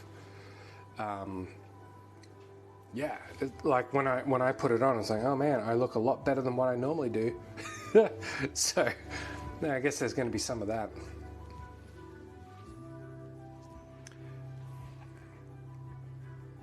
And this is why, Jess, like with Zoidenberger, Zoidenberger's he knows how to game, But I just, like, well, it was a couple of days ago, we just got sick. We were in Hell Let Loose, and it was just, you know, sometimes you feel it, but sometimes you don't, and we tapped out. Sooty, stop it. Friggin' weirdo.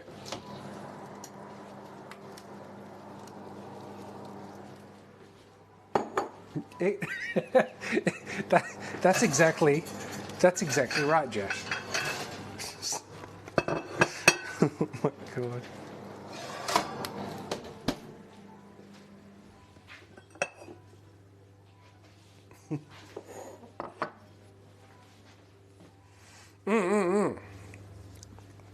And we've got friends that'll do the same. Like, you know, I find, I don't know, like, because I can read, like, if I do it like a big block of reading, you know, I can read maybe 4 hours. Sometimes I can read, like, I'd read for maybe 5 hours tops, but generally, anything that I'm doing, probably an hour to 2 hours.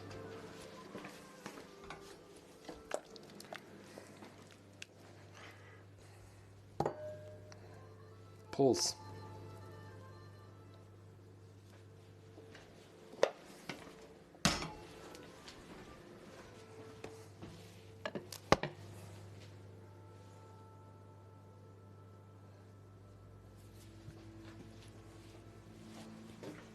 Chart.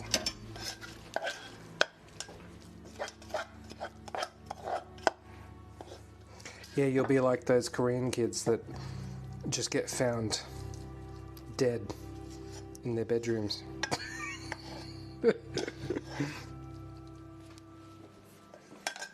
Seb's a dead Korean, that's what he is.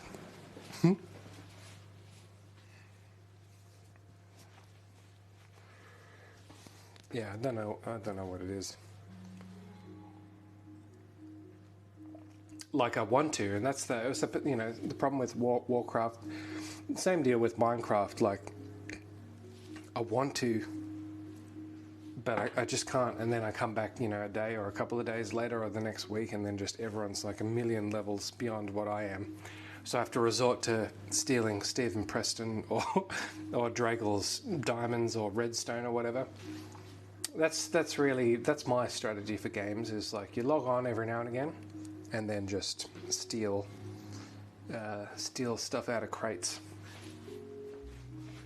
To the point where it got to the point where I would log on and I would see Stephen or Dragel watch me, and they're like, oh, and so I, you know, go over to their house or whatever, and I can see them follow me along. And so, oh, I just want to check out the architecture of this place, you know, don't worry. But really, I was just there to steal their stuff.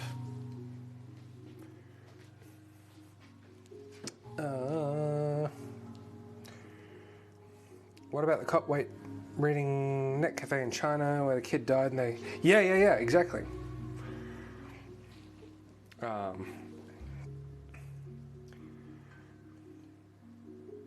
Yeah, I mean, 48 hours is a very long time to be sitting down, I would say. Okay, let's just have a look at this fish before I get too distracted. I'm going to cut it open.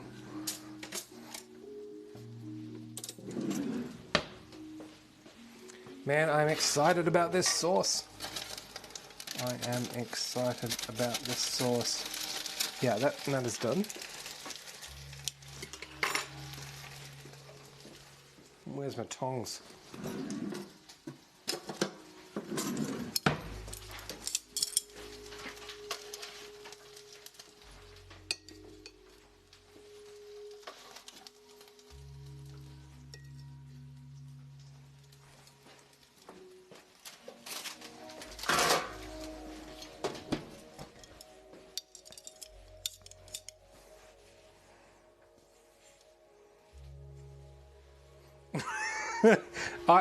I feel like that was Frez's fault, frankly.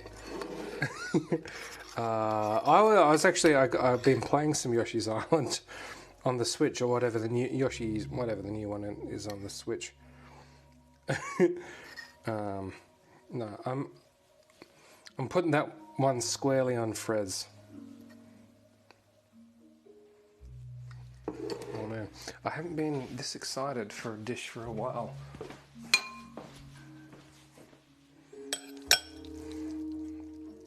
I think the other thing about historical cooking is, with the exception of the upper class, you're not really...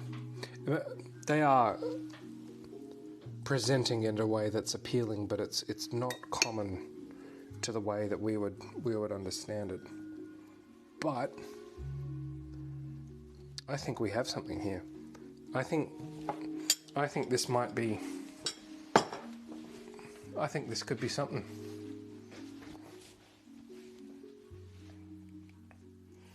Yeah, but you sold the $5 million NES Zelda cartridge. Oh, it's really hot.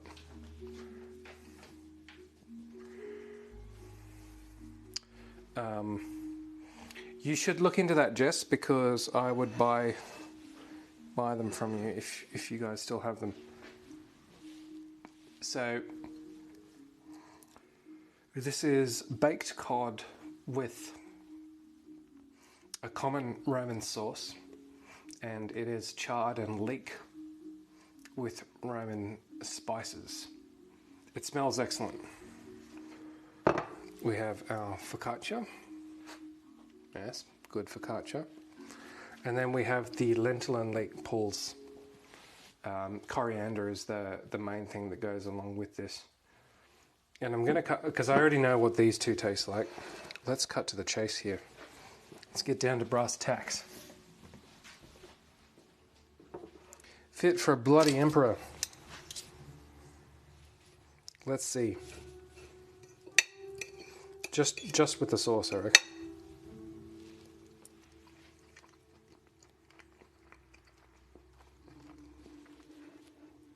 Yeah. Wow, okay.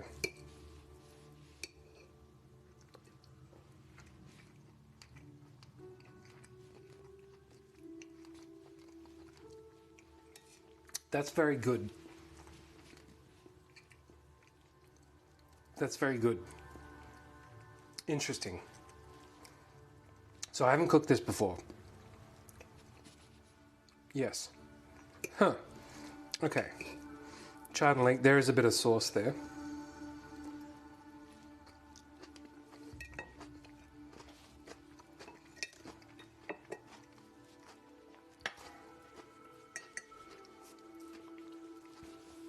The spicing in that, so that's cumin and pepper in the chard. Sweetness from the wine that we use, so like the raisin wine equivalent. That is good too. Interesting. Interesting. Together.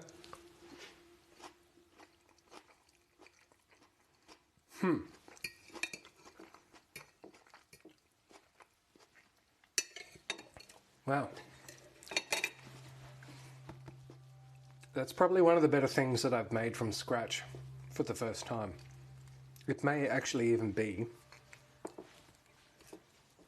the best thing that I've done without ever cooking it before. That sauce is excellent.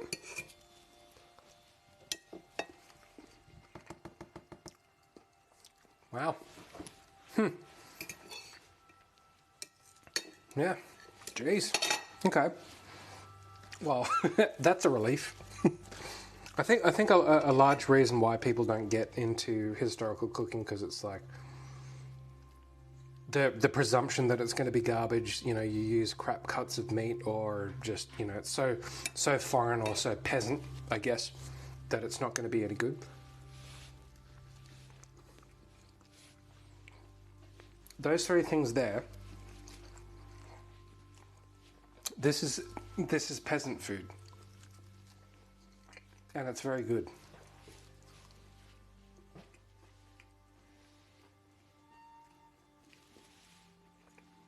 Do you want to try some, Sooty?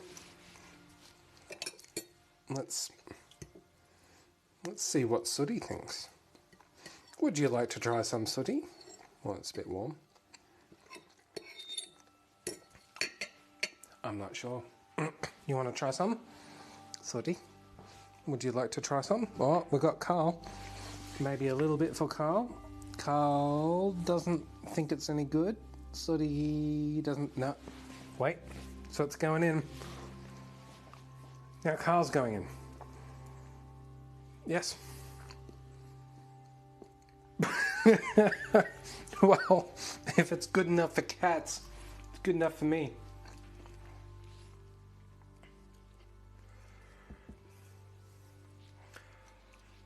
Yeah, so just the this is the interesting thing about because like you pare it back and you say, well then what did they, you're so poor, you're so disadvantaged, what on earth did they possibly, could have they possibly eaten? And we've explored this a little bit when we did the medieval, so we're talking about probably 11th or 12th century. And there's some irony built into it because the peasant food, from about the 11th century up until the mid-19th century, things like oysters, crabs, lobsters were seen as peasant food. So they're abundant, but they also have quite strong social status connotations associated with them. And then, as we know now, you pay a premium for things like that. But obviously they had to eat something. And a lot of them would have to eat fairly well to do the work that they did. Not every peasant being this emaciated skeleton or whatever. And so especially this, so like the pools, a porridge. It's essentially a savoury porridge.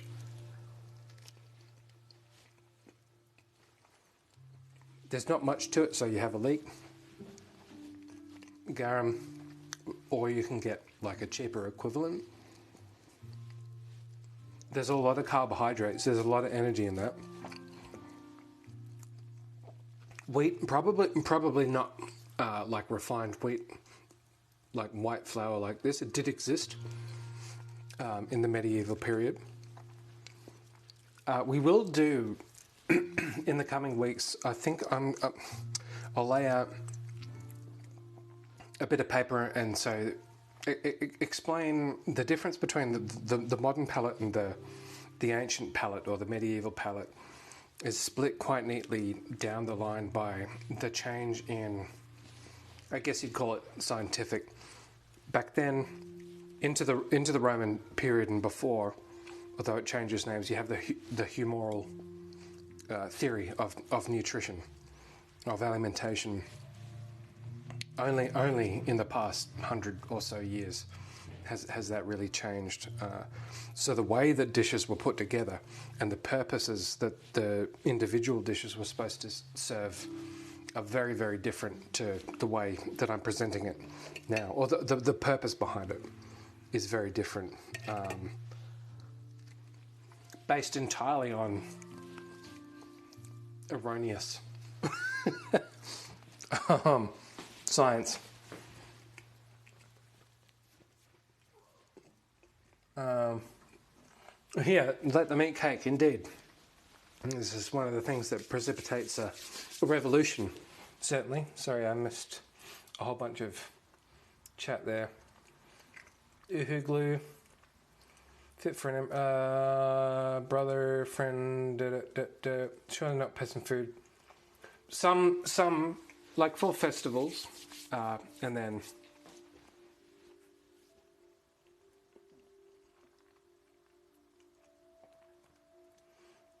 but fish. And so in this case, actually, so so I'm eating cod here.